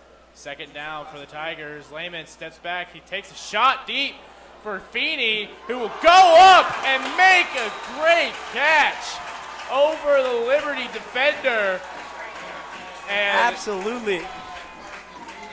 Man, he took the elevator up and straight up mossed it. That'll be a 1st down for the Tigers at around the 40-yard line. And Feny gets up after an impressive catch. Feny is big game for the Tigers and another explosive play. 1st down for the Tigers on their own 40-yard line after that deep shot and great catch by Feny. And I wonder if we're going to see more of that later in the game. As Lehman takes the snap, he'll hand it off to Scott, who finds a hole but will be knocked down immediately for a gain of around 1 yard.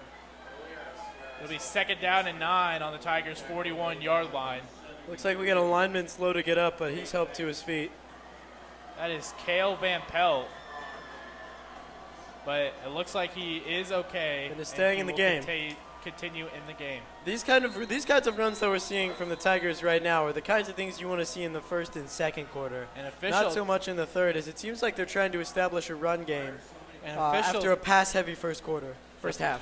An official timeout here for a water break, as we just saw the potential this Tigers offense has, but how do you expect them to continue this potential? Well, I gotta say, this is quite the shock for me. I mean, it's a very different looking offense. It's much more explosive than it was last year. You're seeing a lot more big plays, you know? It looks very different. It feels very different, and it's hard to gauge their potential after one game, but they're looking really good. And again, this is a team, really good Liberty team. They're ranked 8th in the state preseason, so high expectations for them, and we're playing them real tough. Offense comes back out there after the official timeout. Looks to be 2 receivers to the boundary, 2 tight ends to the field. 2nd and 9 here. Lehman takes the snap, and no, it goes straight to Scott, who will be met in the backfield, and he's just had a rough day running here. Seems like not a whole lot going right for him in the offense, but he's been playing great defense so far, so nothing to hang his head about for this game. Yeah, there just wasn't a running lane, and I was very confused whether that snap was supposed to go to Lehman or was it supposed to go to Scott. It was definitely low, whoever it was intended for. 3rd down and 11 here for the Tigers. Maybe another deep shot opportunity for Lehman. It seems to be what's working best for them. Lehman takes the snap, drops back. Quick little pass, it'll be incomplete to Scott as the defensive line pounded him in the backfield. It'll bring a 4th down, and here comes the punt team. Some Lee Summit fans looking for a flag. That hit coming a little late, but I think it was clean. Oh, here we go. There we go. I'm like, that's for them. Yeah, so that's what I was looking for. Once again, Staley Tyree, the sophomore, back there to punt. Brooks Ware, the senior, to snap it to him. Tyree with the kick, and it is away, and it is a line drive kick, and it'll bounce, and it'll keep bouncing. Great and it'll roll. Keep rolling to go inside the 15 at the 14-yard line. Excellent line. It was a line drive punt there, but it was an excellent punt. It looked a little sketchy to begin with, but the end result turns out in the Tigers' favor. And I think the reason it looked a little sketchy is you saw 2 Liberty players in the backfield getting ready to block that thing. He had to get it off. Well, it was also just a soft line drive kick. I didn't expect it to roll that far, but what do I know? 4:26 left here in the 3rd. 18-13, Tigers over the Blue Jays. Liberty starts their offense on the 14-yard line, their own 14-yard line. It'll be 1st and 10 as Hatfield takes the snap, will hand it off once again, and that'll be a gain of around 3 yards for Hicks. A lot of run defenses seem to get worse as the game goes on, but this Mizzou one has only seemed to get better as they're finally starting to stop these runs for 1-2 yard gains. 2nd down and 7 for the Blue Jays here on their own 17-yard line. Looking to score here, down 5 here with 3 minutes left in the 3rd quarter. Yeah, Runner you got in 15 motion. minutes left to play here.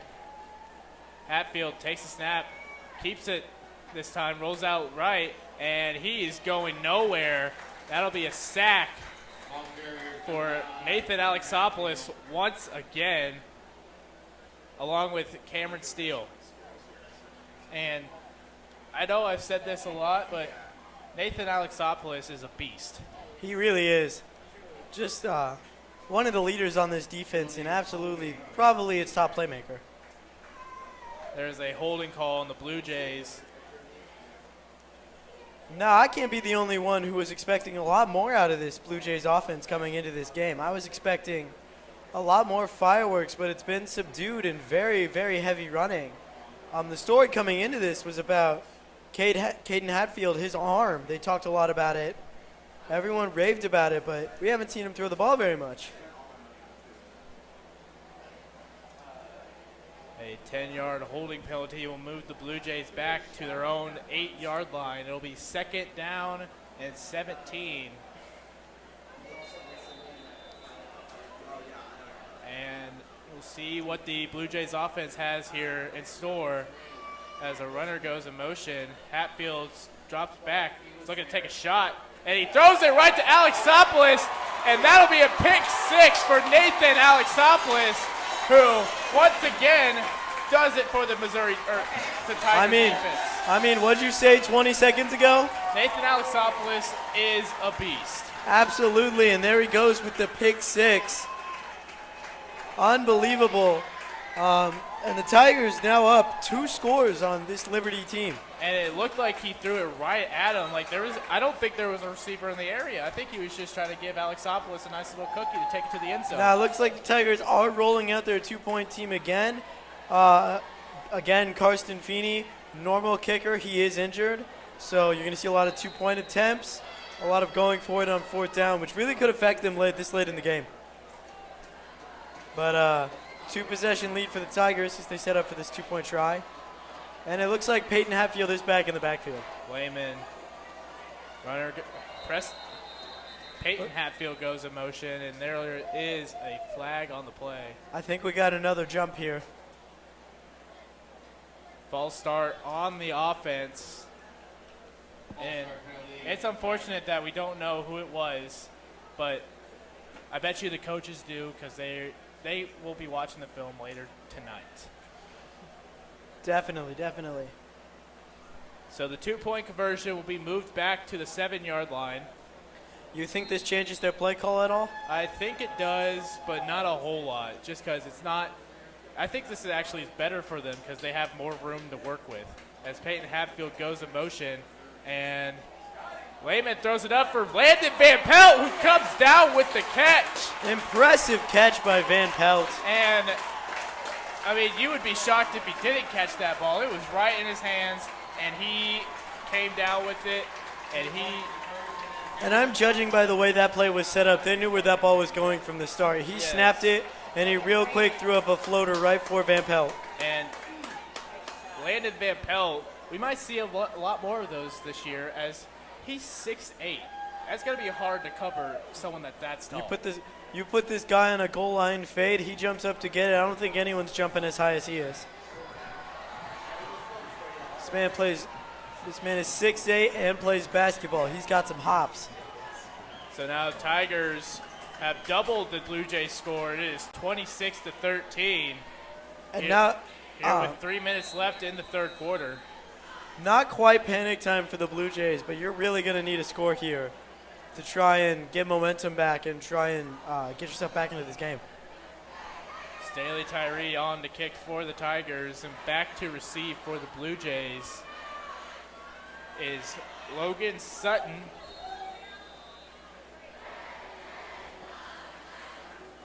And the kick from Tyree is away. It'll be a squibber, and it will go out of bounds once again, and the Blue Jays will start on the 40-yard line. You've definitely felt the absence of it. It hasn't hurt them too much, but you have felt the absence of kicker Carson Feny. So the Blue Jays get a break here. They will start on their own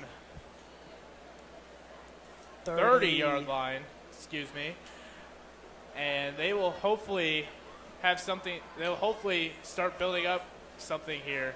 But from the looks of it, they haven't had a whole lot go their way. And so, what do you think they need to change in order for something to go their way, for this game to end up in their... I think they're going to need to start trying to pass more. This running game was working for a long, long time, but you got to start putting the ball in your quarterback's hand and trusting him to throw the ball, because we're starting to catch up with that running game. Hatfield takes it, and he'll hand it off to Hicks, who breaks one tackle, but will eventually be brought down by Alexopoulos and Sanson. And that's a dynamic linebacker duo right there. Those two both are headhunters. They both want to get hit while also hitting their opponent more. Those two are just like probably they should be two of the best linebackers in the state. Definitely, and Alexopoulos, I mean, the speed of that man, he is all over the field every play it seems like he's involved in. We cannot stop mentioning his name.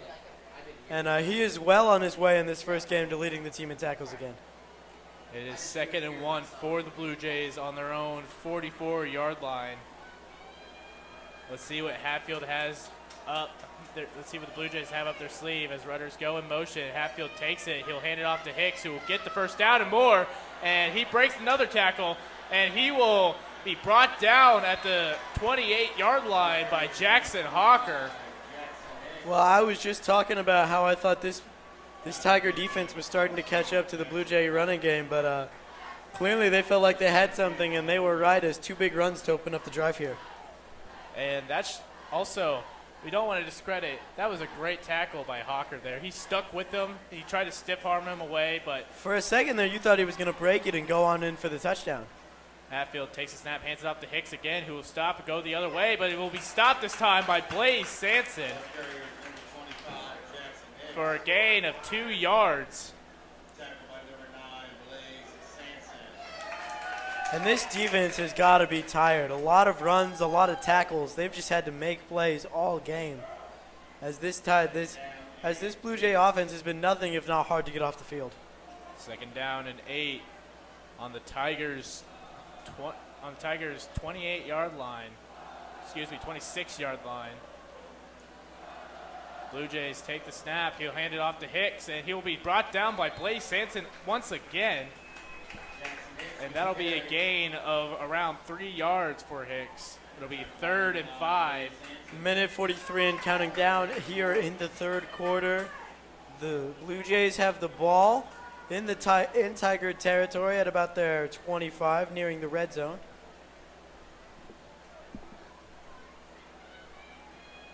Blue Jays have a wingman. They go in motion. You think they run it again? Hatfield fakes the snap.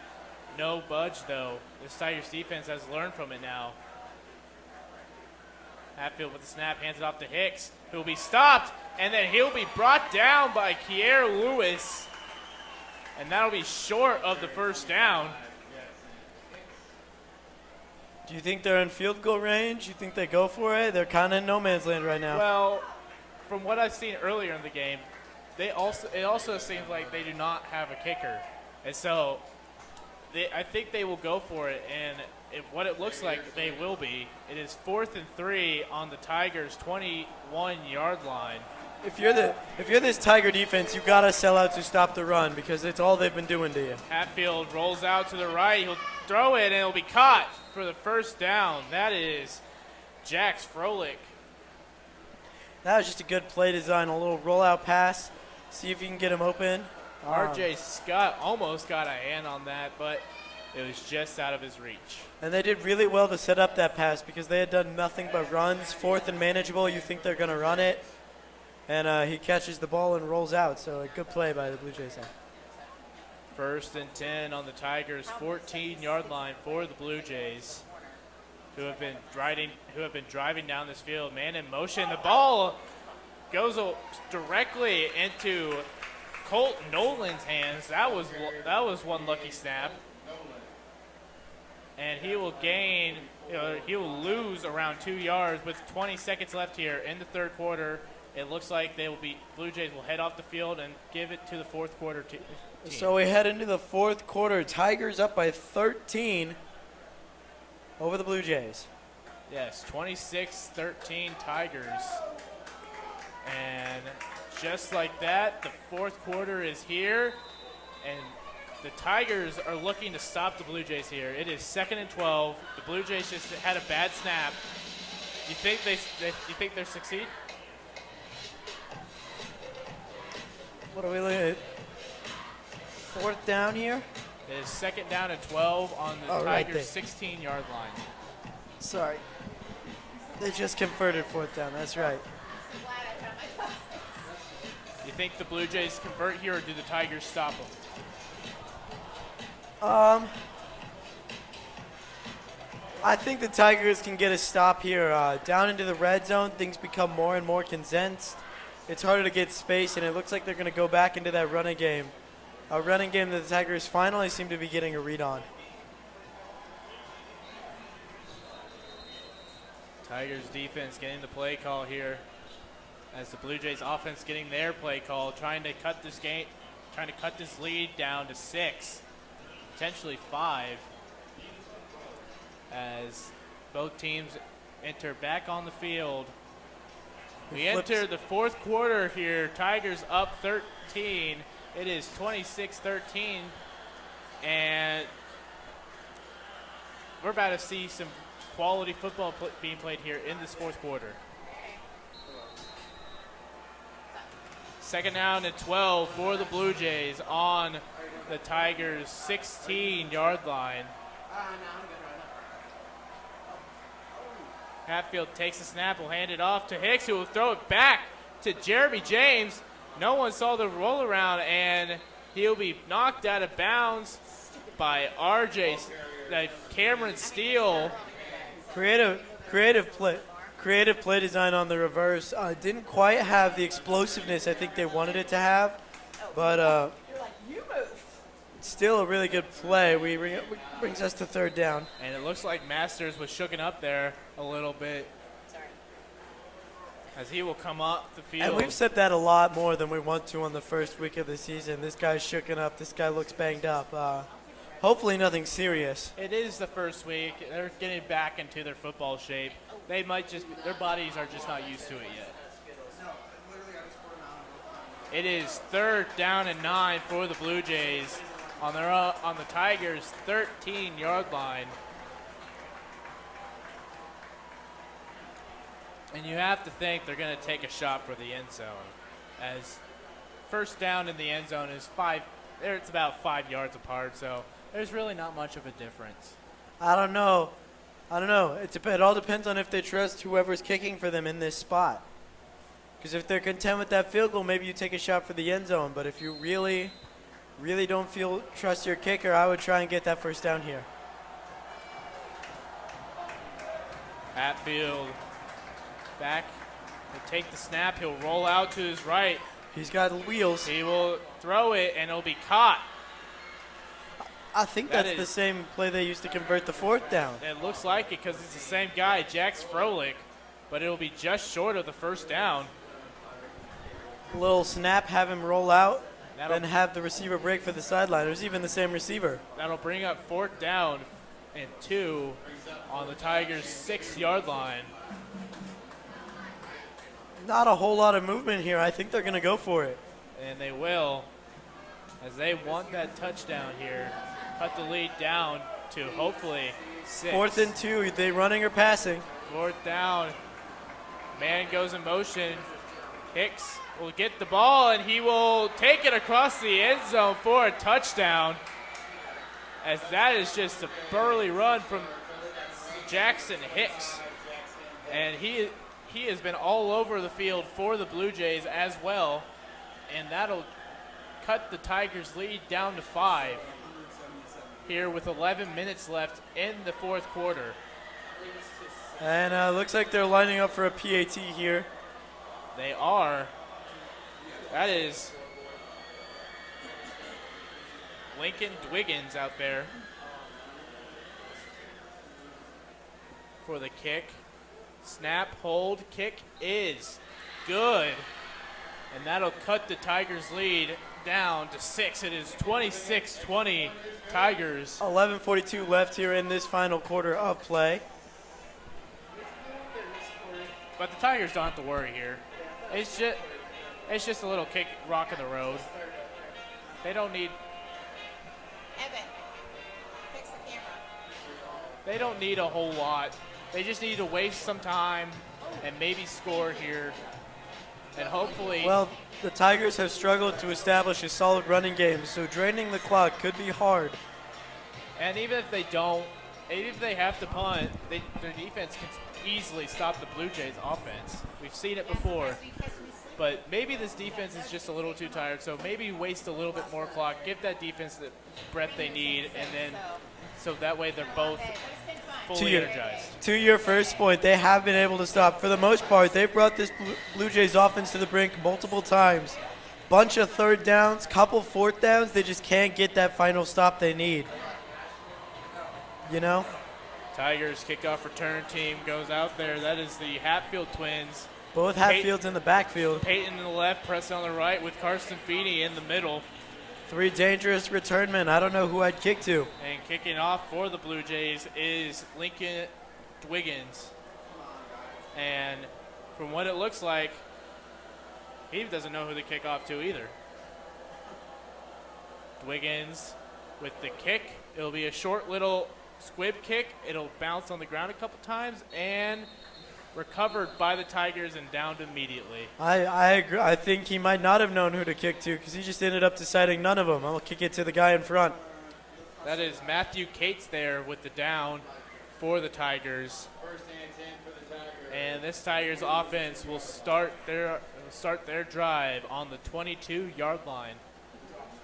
It'll be first and 10. And Braden Lehman has had some mistakes, but overall he's had a great debut to varsity, starting varsity. Definitely, he's executed very well today outside of those mistakes. Lehman will hand it off to Preston Hatfield, who will go around the edge, who has a lane. He will break tackles, and Hatfield has a block, and Feny make a move, and Hatfield will fall inside the 20 at around the 16. And you had to think he was getting tired there after a while, but there is a flag on the field. Man is winded, but what a play, and I think we're going to see a holding call here. There is a flag on the field. It looks like it is against the Tigers, as Braden Lehman didn't even move from where he was originally standing. It is a holding on the Tigers, and a block in the back on the defense. They will offset, but they will have to replay the down. It seems like we've seen even carries between Preston Hatfield and R.J. Scott, and maybe it'll get better as the season goes along, but Preston Hatfield has by far looked like the more dynamic back today. Preston Hatfield has that speed, but I think R.J. Scott is a more tough runner.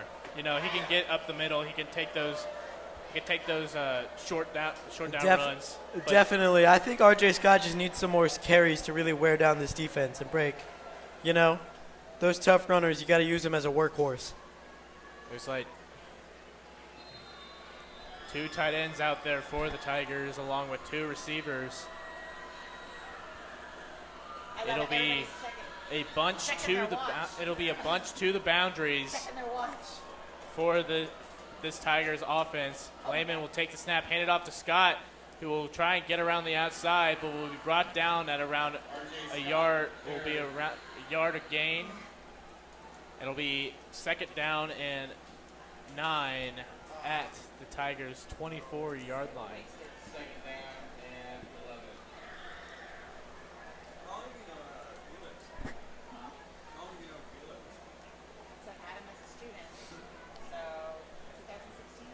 Ben, you've played football. How deflating is that to just see that big gain wiped out by a huge penalty? You know, there are some plays that, you know, if a penalty brings it back, it's not the worst deal, but a play like that will really derail an offensive decisions, as Feny almost had another spectacular catch, just a bit underthrown there for him. It'll be 3rd and 11 on the Tigers' 21-yard line. And as I was saying, a big play like that being called back for a penalty, it's just kind of, like I said earlier, kind of just kills the vibe. You know, this offense now has a whole lot of burden on them. You know, this offensive line feels like they failed, but they just need to forget about it and just continue on the next play. Empty backfield here for Lehman, as he will throw up another ball for Brock Gourdet, and he will drop it this time. That ball was tipped by Femi Ajayi Nilsson, and it'll be 4th and 11. I got to say, here. Unfortunately for Braden Lehman, those last two passes will go down as incompletions on the stat sheet, but they were pretty good balls. And it's great to see Brock Gourdet back out here after last year's injury. No. As Tyree will punt it away, and it will take another Tigers bounce. And it'll go around. It'll be down to around the 32-yard line, and there's a flag on the play. And fans are not happy with someone. Penalty flag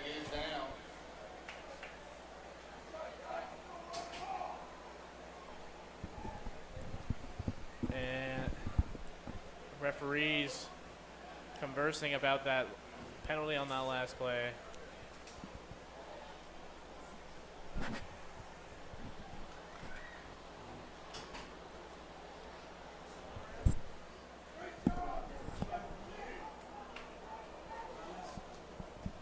And it looks like it will be on the Tigers. Of course. Absolutely. Okay, fine. Okay. Ronnie's coming up again. I think that she's for the battery. Yeah. It lasts very long. How many batteries does she need? One. Oh. Can you hand me a battery? Please. Please. It'll be You know, manners. Let me some manners. There'll be too many men on the field for against the Blue Jays. And that'll be a first down for the Tigers. As that's just poor coaching by the Blue Jays, not realizing how many men they have on the field.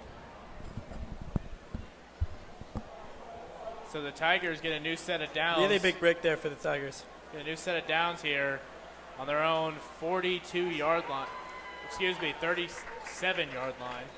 That penalty results in at least some Braden Lehman takes the field. R.J. Scott is the back here.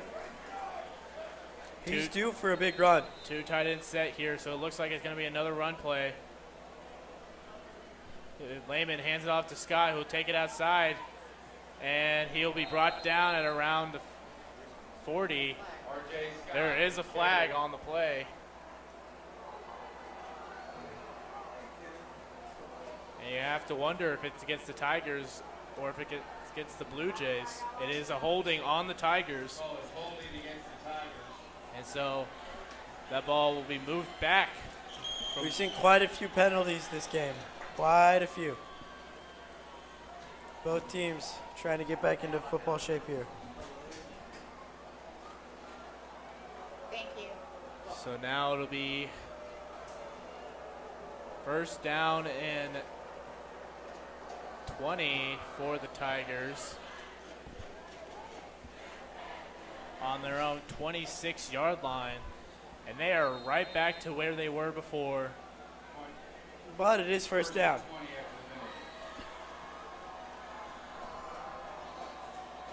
Lehman takes the snap, will hand it off to Scott once again.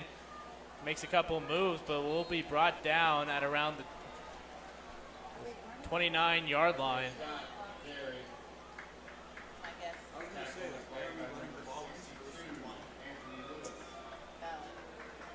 The gain 26-20 as we are just a hair under 10 minutes here.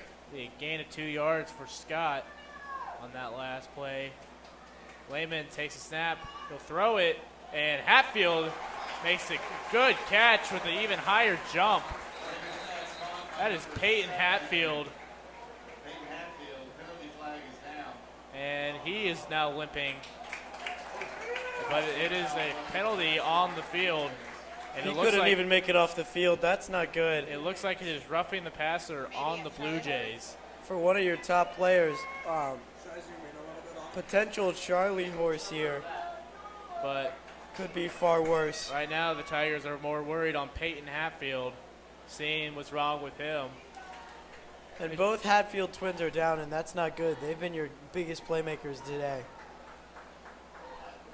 Well, Preston Hatfield is now feeling better. He's back in the game. That's good. Peyton is still down by the Blue Jay 40, being treated by the trainers. He will be helped up and walked off the And he's field. not limping anymore, which is good. It'll be first down and 10 for the Tigers on the Blue Jays. He'll be out for a couple 44-yard plays line as the Tigers approach first and 10. as they have their first play in Blue Jay territory this quarter. Last time they put the ball in Preston Hatfield's hands, a big play happened. It was undone by a penalty, but let's see if they do it. Lehman takes the snap. He'll throw it out to Gourdet, and Gourdet Good run there with the guy trying to bring him down. That'll be a gain of around 3 yards. I will say, even though the corner read that screen perfectly, I thought he was going to break that tackle and maybe take it for a big gain. And I'm glad to see Gourdet coming back from his season-ending injury from last year. It'll be 2nd down and 9 for the Tigers on the Blue Jay 43-yard line. They've burned nearly 3 minutes of clock on this drive already, and it looks like they're looking to do some more as they try and take this lead to the end of the game. Now, they can't quite run it all the way out, but they can do some serious damage to that clock. And a timeout here called by the Tigers as the play clock was running low, and that's something that the Tigers did not want to do, because now you stop the clock after a good drive that was happening. Well, and we've seen this a lot today, and this year plays are being called by offensive coordinator Benny Palmer. He's calling the plays, and it seems like this new offense is just taking longer for them to get the plays out, and they're often running it real close with that play clock, and they've even had a couple delay games already. Granted, it is a new offense. It is Coach Todd Miller's offense. They are used to a different plays, and this is a new culture change for this young Tigers team. Yeah, absolutely. So I think as the season goes along, you'll see less and less of these issues as they get used to it, but definitely culture change here. Until something. Yeah. It's just top of the line, so. It'll be 2nd down and 9 on the Blue Jays 43-yard line. And Lehman. hopefully the Tigers have enough time to run their play here. Lehman's in shotgun with one in the backfield. 2 tight end set. Lehman takes it, will hand it off to Preston Hatfield, who breaks a couple tackles and stays alive for the 1st down and more. I mean, and if he's not all-state by the end of this year, I'd be shocked. I mean, after this first game, Preston Hatfield has just been making defenders look silly all game. This man has been, every time you put the ball in his hands, it feels like he's making a dynamic play. It'll be a 1st and 10 for the Tigers on the Blue Jay 27-yard line. And after that big play from Preston Hatfield. And we'll see what the Tigers offense has here to show after that big run. Lehman takes the snap, will hand it off to Hatfield once again, who will break free, and he will break another 1st down for the Tigers. He'll be brought down at around the 14-yard line. And the thing that's been really clear today is Hatfield's ability to move in open space, okay? Once you put the ball in his hands, he's had a plethora of ways of making defenders miss, whether it's breaking tackles, whether it's jukes. He's just been making defenders miss tackles left and right. And Preston Hatfield might be the center of this Tigers offense along with Braden Lehman. Lehman takes a snap, hands it off to Hatfield once again, makes the man miss, and he will gain around 3 yards there. Well, not only have we seen a lot from Preston Hatfield, but his brother Peyton is also having a really nice day as a receiver. Yes, he is. It'll be 2nd down and 6 at the Blue Jays 11-yard line. As we're approaching 7 minutes to go here in the game. If the Tigers can score here and maybe get that number to closer, if the Tigers can score here and maybe get that number under 6, I think they're going to feel in a really good spot. 2 tight ends set still for the Tigers. Lehman take the snap, will throw it up to Feny, who will make the catch. Touchdown, behind Tiger. the defender. That'll be a touchdown for Carson Feny. And we have seen the running backs put on a show, but we've seen Carson Feny put on a bigger show. And I really must say, the coach, you've seen this a lot this game, and the coaches clearly trust him to do it. Is they trust Braden Lehman's ability to throw throw balls over the back shoulder. They trust him to throw up 50-50 jump balls. They clearly trust his ability. PAT team comes out. And it looks like they are kicking this time. It'll be Staley Tyree as the kicker, Christian Dawn for the hold, Brooks Ware with the snap, and the kick is good. A little bit of a miscommunication there as Tyree was not ready, but the kick, ultimately it doesn't matter. The kick is still good. And the Tigers have once again have a 13-point lead over the Blue Jays. It is 33-20. 13-point lead for the Tigers here over the Blue Jays. 6:53 left in the game now. This game is starting to feel better and better for the Tigers, but it is certainly not over yet. One explosive play, and we're right back to a competitive ball game. But it's starting to feel more and more pressure on this Blue Jays offense, and we really haven't seen much explosiveness from that offense. They've had good drives, don't get me wrong, but they've all been long drives, and you're going to start to need to see some explosiveness as they're going to start to have to move up and down the field quickly. And you start to think if fatigue will hit some of these players, like the Hatfield twins who play both sides, R.J. Scott, will the fatigue hit them? But the Tigers, as of right now, it's not looking like it. The Tigers do have a lot of two-way players, and fatigue could be more of a factor for them. But I think the Tigers have a deep bench. They have some really good backups as well. And so I think the Tigers will do just fine this season. It definitely will. But we'll see how the Blue Jays respond. The Tigers up 13. As here comes the kick. Staley Tyree with the kick.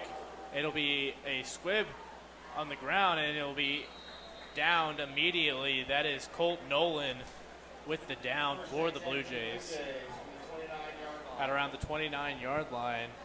And this Blue Jays offense, they construct long drives here. You think they're going to construct another one, or are they going to do a quick drive here and then try and get the ball back? We're reaching the point of the game where the clock is becoming not your friend anymore. So you're going to have to pull back from the run. You're going to have to pull back from the long drives, and you're going to start to have to get those bigger chunk plays in order to stay in this game. You're down 2 possessions. You've got 7 minutes left. It's going to be a tough game. 6:53 technically. Connor Hatfield back there. He'll drop back, look to take a shot. He'll find a man. He's open. That is Jax Froelich for the first down.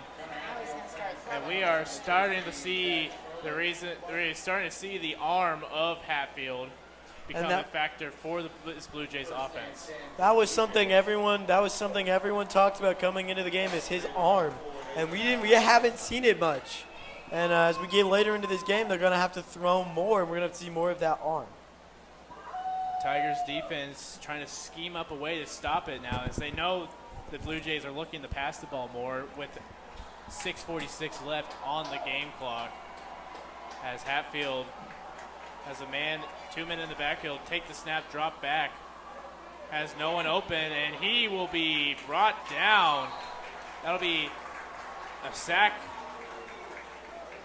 That'll be a gain of a yard, but it'll still be a sack for the Tigers. And this is something I've noticed all night, is that after you take away Caden Hatfield's first read, it really feels like he starts to panic and holds onto that ball longer than he should. He's not very quickly able to go through his projection. I believe that was Conan Notstein with the sack. He's not very quickly able to go through his progressions. Hatfield with 2 men in the backfield again. He'll take the snap, hand it off. No, he'll keep it this time. And there's Lewis right in his face. He'll take a shot here, and it'll be incomplete. Looking for Jackson Hicks on the wheel route. And you have to think his original read was off with the look of Kier Lewis in his face once he started to roll. Definitely. I mean, I literally said it, and the next play, he did it. Like, he saw that his first read wasn't open, turned around, looked at his next one, kept his eyes downfield, didn't run, and threw a pretty good ball, all things told. Just receiver wasn't able to come down with it. So the official really, timeout, a water break here. Must have heard me say that, because he fixed it next play. And the Blue Jays, you think, have to be scheming up a deep pass here. But not too deep, as they only need 10 yards for the first down. And if they gain 6 yards, they're in opponent territory. Yeah, and you're at the point of the game where you can't give the ball back to this Tigers, because one score from the Tigers effectively ends this game.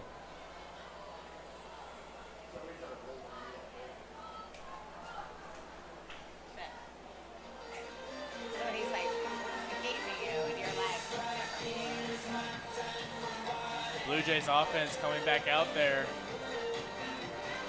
And here comes the Tigers defense.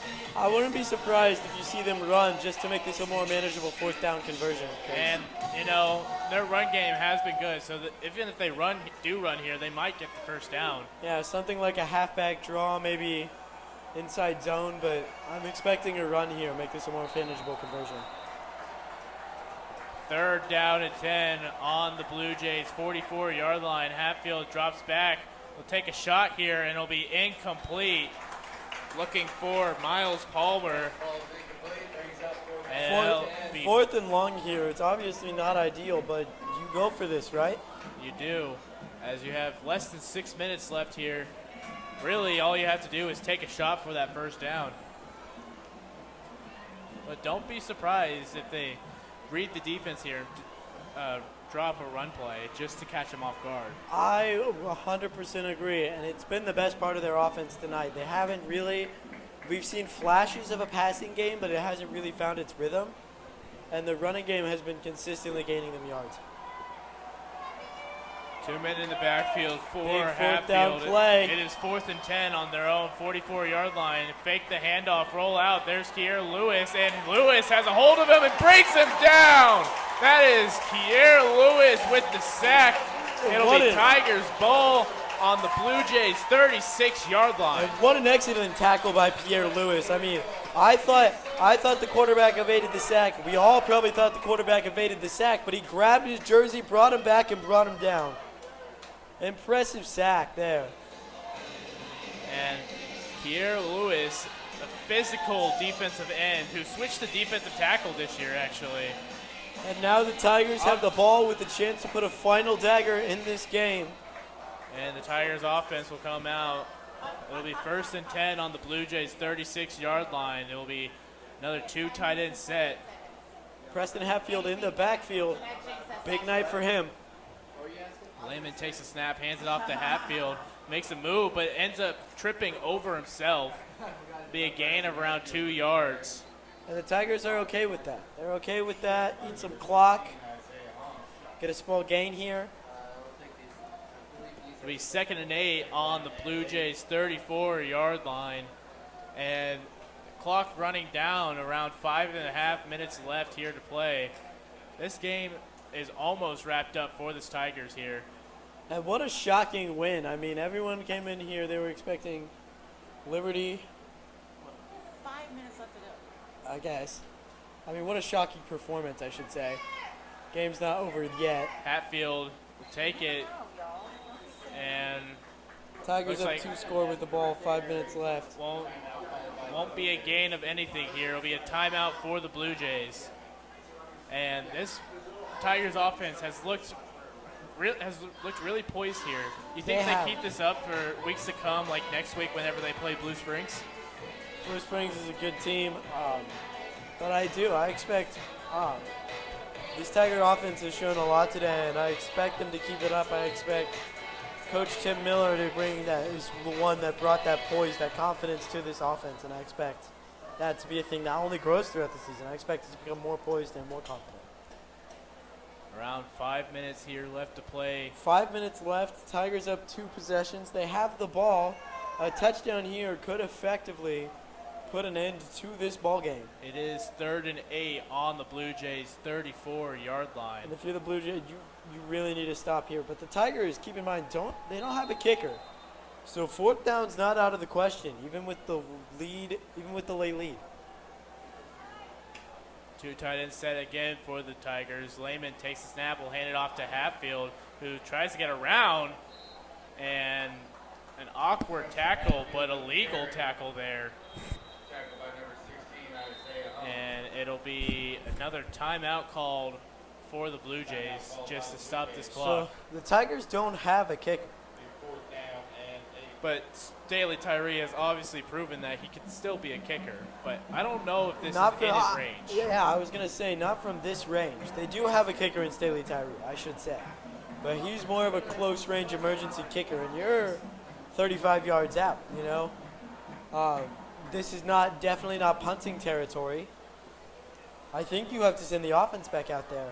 And I think they will be doing that, as it looks like the offense is still huddled up there on the field. And here comes the offense. And it'll be 4th and 9 for the Tigers on the Blue Jays 35-yard line. And even if they don't get the first down here, you have to think they want to just gain more yards to make it further away for the Blue Jays offense. Absolutely. I wouldn't be surprised if you see something quick, something sure to gain yards, you know. Just push them back as far as you can. A 2 running back set this time as Lehman drops back. Do a quick throw. It'll be incomplete, intended for Peyton Broken up, Hatfield. clean pass. But a great breakup there for Femi Ajayi Nilsson. Peyton Hatfield very frustrated with himself after that one. He felt like he could have had it. And it'll be Blue Jays ball on their own 35-yard line here. Down 13 with 4:48 left here to play. We said it last time, the pressure has only grown, and they did, like, we saw one completion, but they have not been able to establish a passing game. They haven't really been able to move down the field quickly, and that's something they're going to need to do to get back into this football game. It's only a 2-possession game. It's far from over, but Connor Hatfield we need to see there something new from this offense. with the two running backs in the backfield.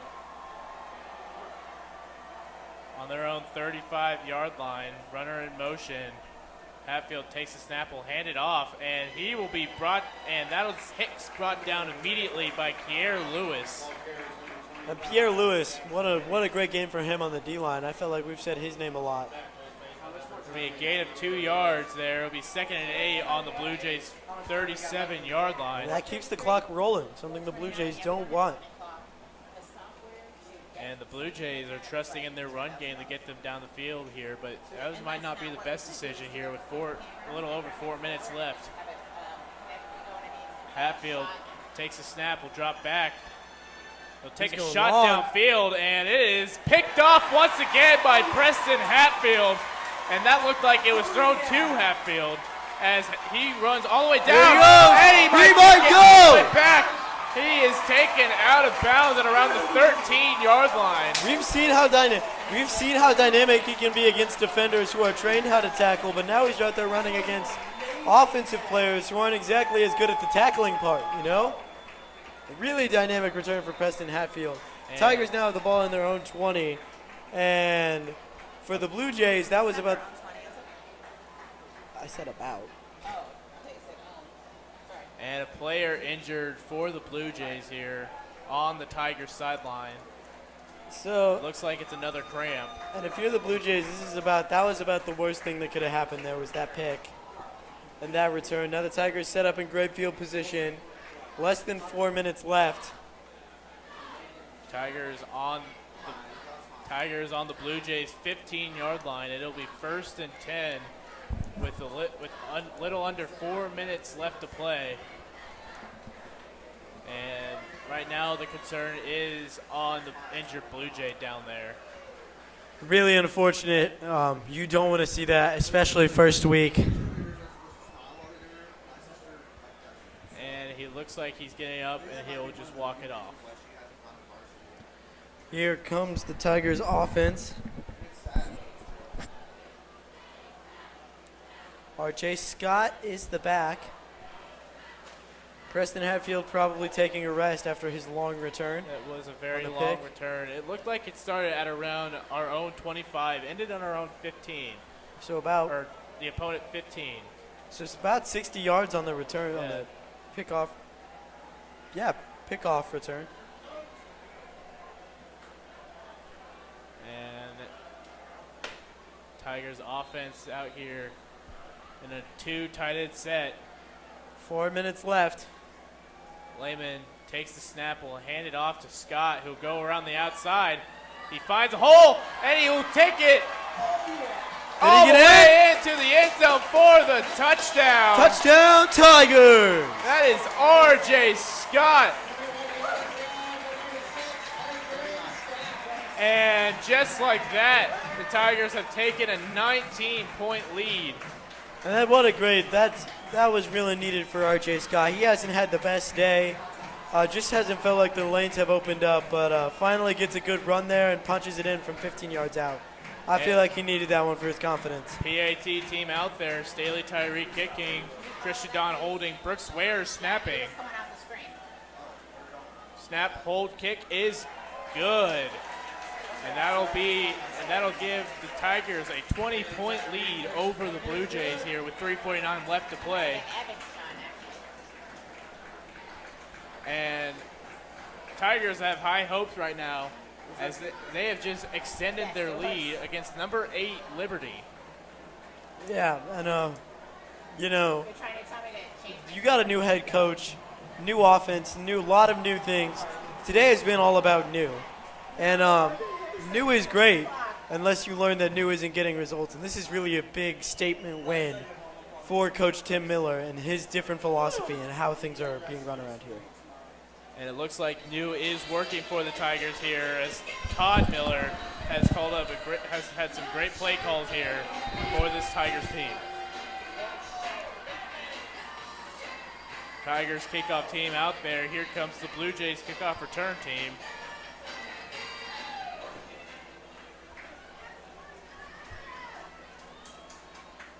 Staley Tyree, the kicker. Think we're going to see another squib here? I believe we will. Tyree with the kick. It'll be another squibber to go through the legs of one player into the arms of Colt Nolan. He will take it to around the 43-yard line. And if you're the Blue Jays, it's officially panic time, right? Like, you're down 3 scores. You have that many minutes to score. You really got to start moving this football, right? Yes. And, they've tried sometimes, but just a couple of mistakes have prevented them from extending the ball from deep plays. Absolutely. And the 2 times they have tried to throw the ball deep, this Tigers secondary has been a no-fly zone, 2 picks. And both those picks from Preston Hatfield, who has had himself. I believe it was R.J. Scott who had the first pick. I believe it was Preston, but he has had himself quite a game here. 2 touchdowns, 1 receiving, 1 rushing, as Connor Hatfield will take the snap for the Blue Jays and throw it just short of Jeremy James. But back to Preston Hatfield. He's had a great game on offense. He's had a great game on defense. What is there that he cannot do? I really don't know, and it feels like he might be the centerpiece. I know it's cliche, but he's gonna fulfill sort of a Travis Hunter. He's gonna be the best player on offense and defense for this team.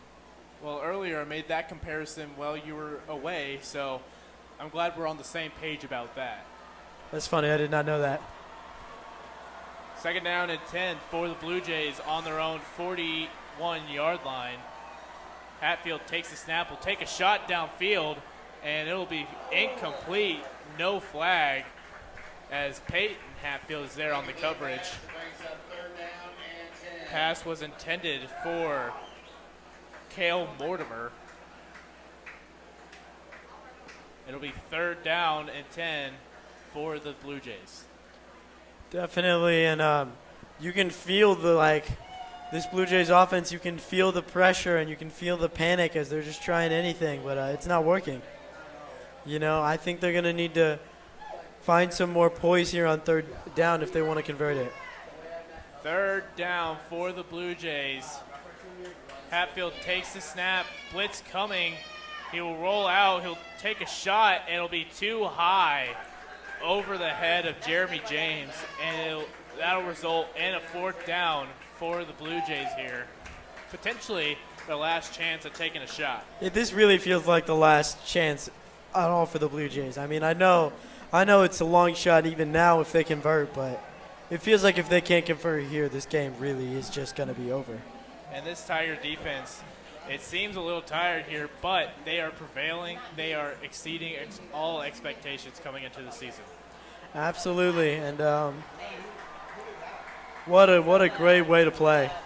What a great game to start their season with. 4th down and 10. Hatfield drops back. Some pressure, rolls out. He'll take a shot. He finds a man, and that'll be and a good hit from Peyton Hatfield on Jeremy James. No flags, although I think some Liberty fans wanted one, but it looked like a clean hit to me, just a big one. And the other twin getting some defensive reps here.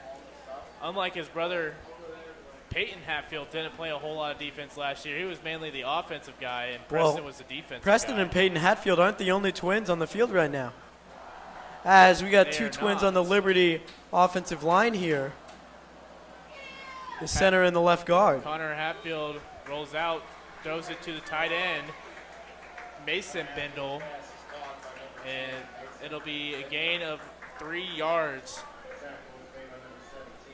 It'll be 2nd down and 8.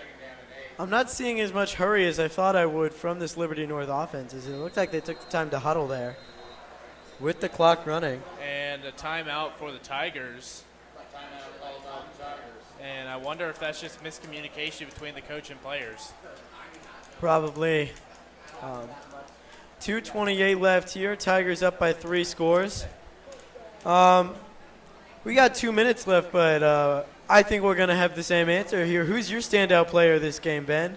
You know, there's been a lot of great players. Braden Lehman has had some great passes. Nathan Alexopoulos was locked down on the defense. But overall, just the impact he made on both defense and offense, Preston Hatfield has been absolutely insane this game. Absolutely. That's exactly what I was thinking. He's had an impact on all sides of the ball. Tigers defense comes out there for 2nd and 8 as the Blue Jays offense tries to keep rallying, try and score a little more points here in crunch time. With 2:28 left on the Tigers' 42-yard line.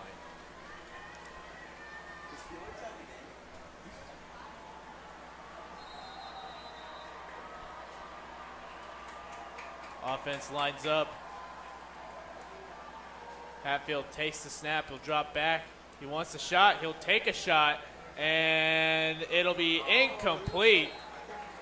Intended for Hank Blackburn, but it'll be broken up by Cameron Steele. It really feels like that on these deep balls. It doesn't really feel like he's reading the defense. It feels like he's got one read.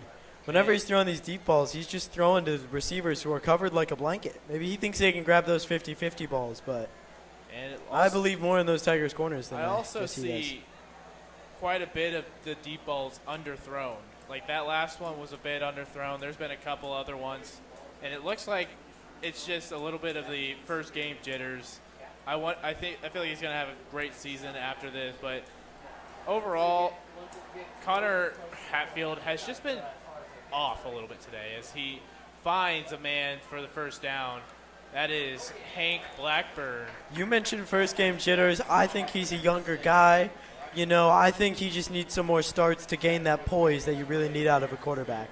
I think once he gets that confidence and once he starts to get rolling, he's going to be a force to be reckoned with.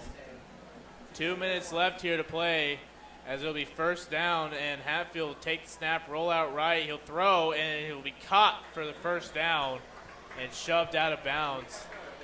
That is Jax Freelick. And the chains will move for that one as it'll be 1st and 10 on the Tigers' 20-yard line.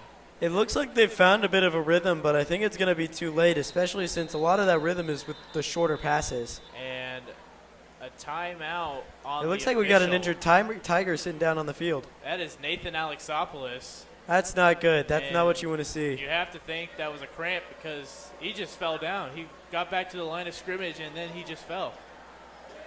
So hopefully Alexopoulos is all right.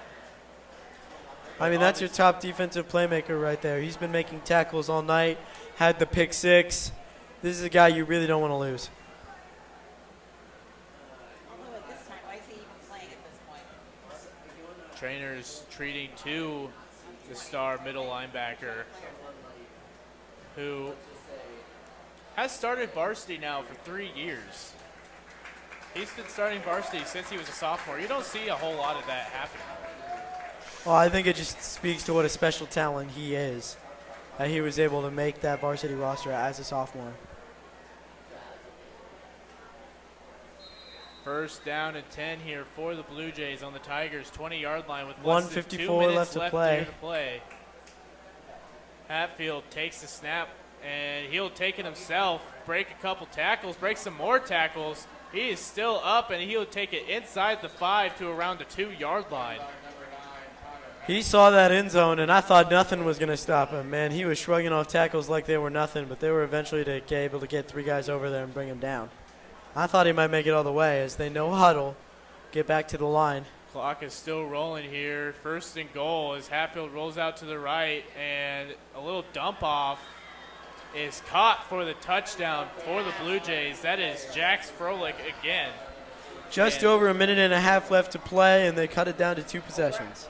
And it looks like that is their favorite play, as they have ran that a couple times in the last I've seen that a few times. They really like it in these medium gain situations, 4 or 5 yards, and it seems to work out really well. Extra point team coming on for the Blue Jays. That kicker, Lincoln Dwiggins, who made his last kick, and obviously kicking is not a bright spot, but I've been impressed by the kicking today by both teams, as this kick is good. It is 40-27 Tigers here with 1:31 left to play in the 4th quarter. Now, with them being down 2 possessions here with this in this late of the game, you think they onside it? They could. I don't think this game is particularly over, but maybe Liberty views it that way, and I think it all depends on where you're at as a team. If you are as a team thinking we have a legitimate chance to win this game, you onside it. And they do. I mean, it's going to take a lot to go right, particularly 2 onside kicks, but it's not impossible. So we'll see what they do here when they come out. And Tigers kickoff return team comes onto the field, as well as the Blue Jays kickoff team. Kicker Lincoln Wiggins for the Blue Jays will kick it off to the Tigers, who are set up in the onside formation, so they are expecting it here. And it looks like the Blue Jays have a hands team out there, so I would expect an onside kick from them as well.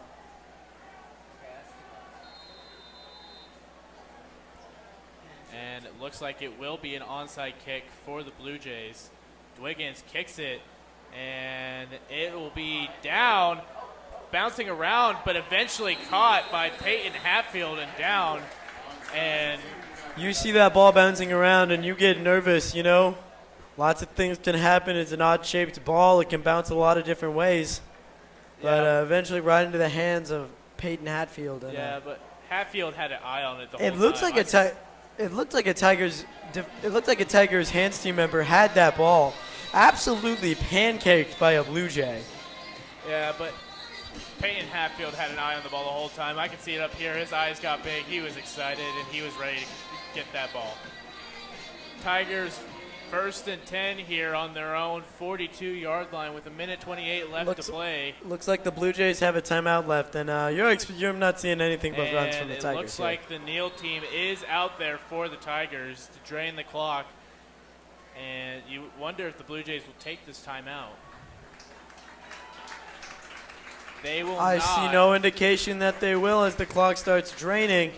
What a great game from this Tigers team. New head coach, a bunch of new other coaches, pretty new offense, pretty new defense, but overall they played like a team.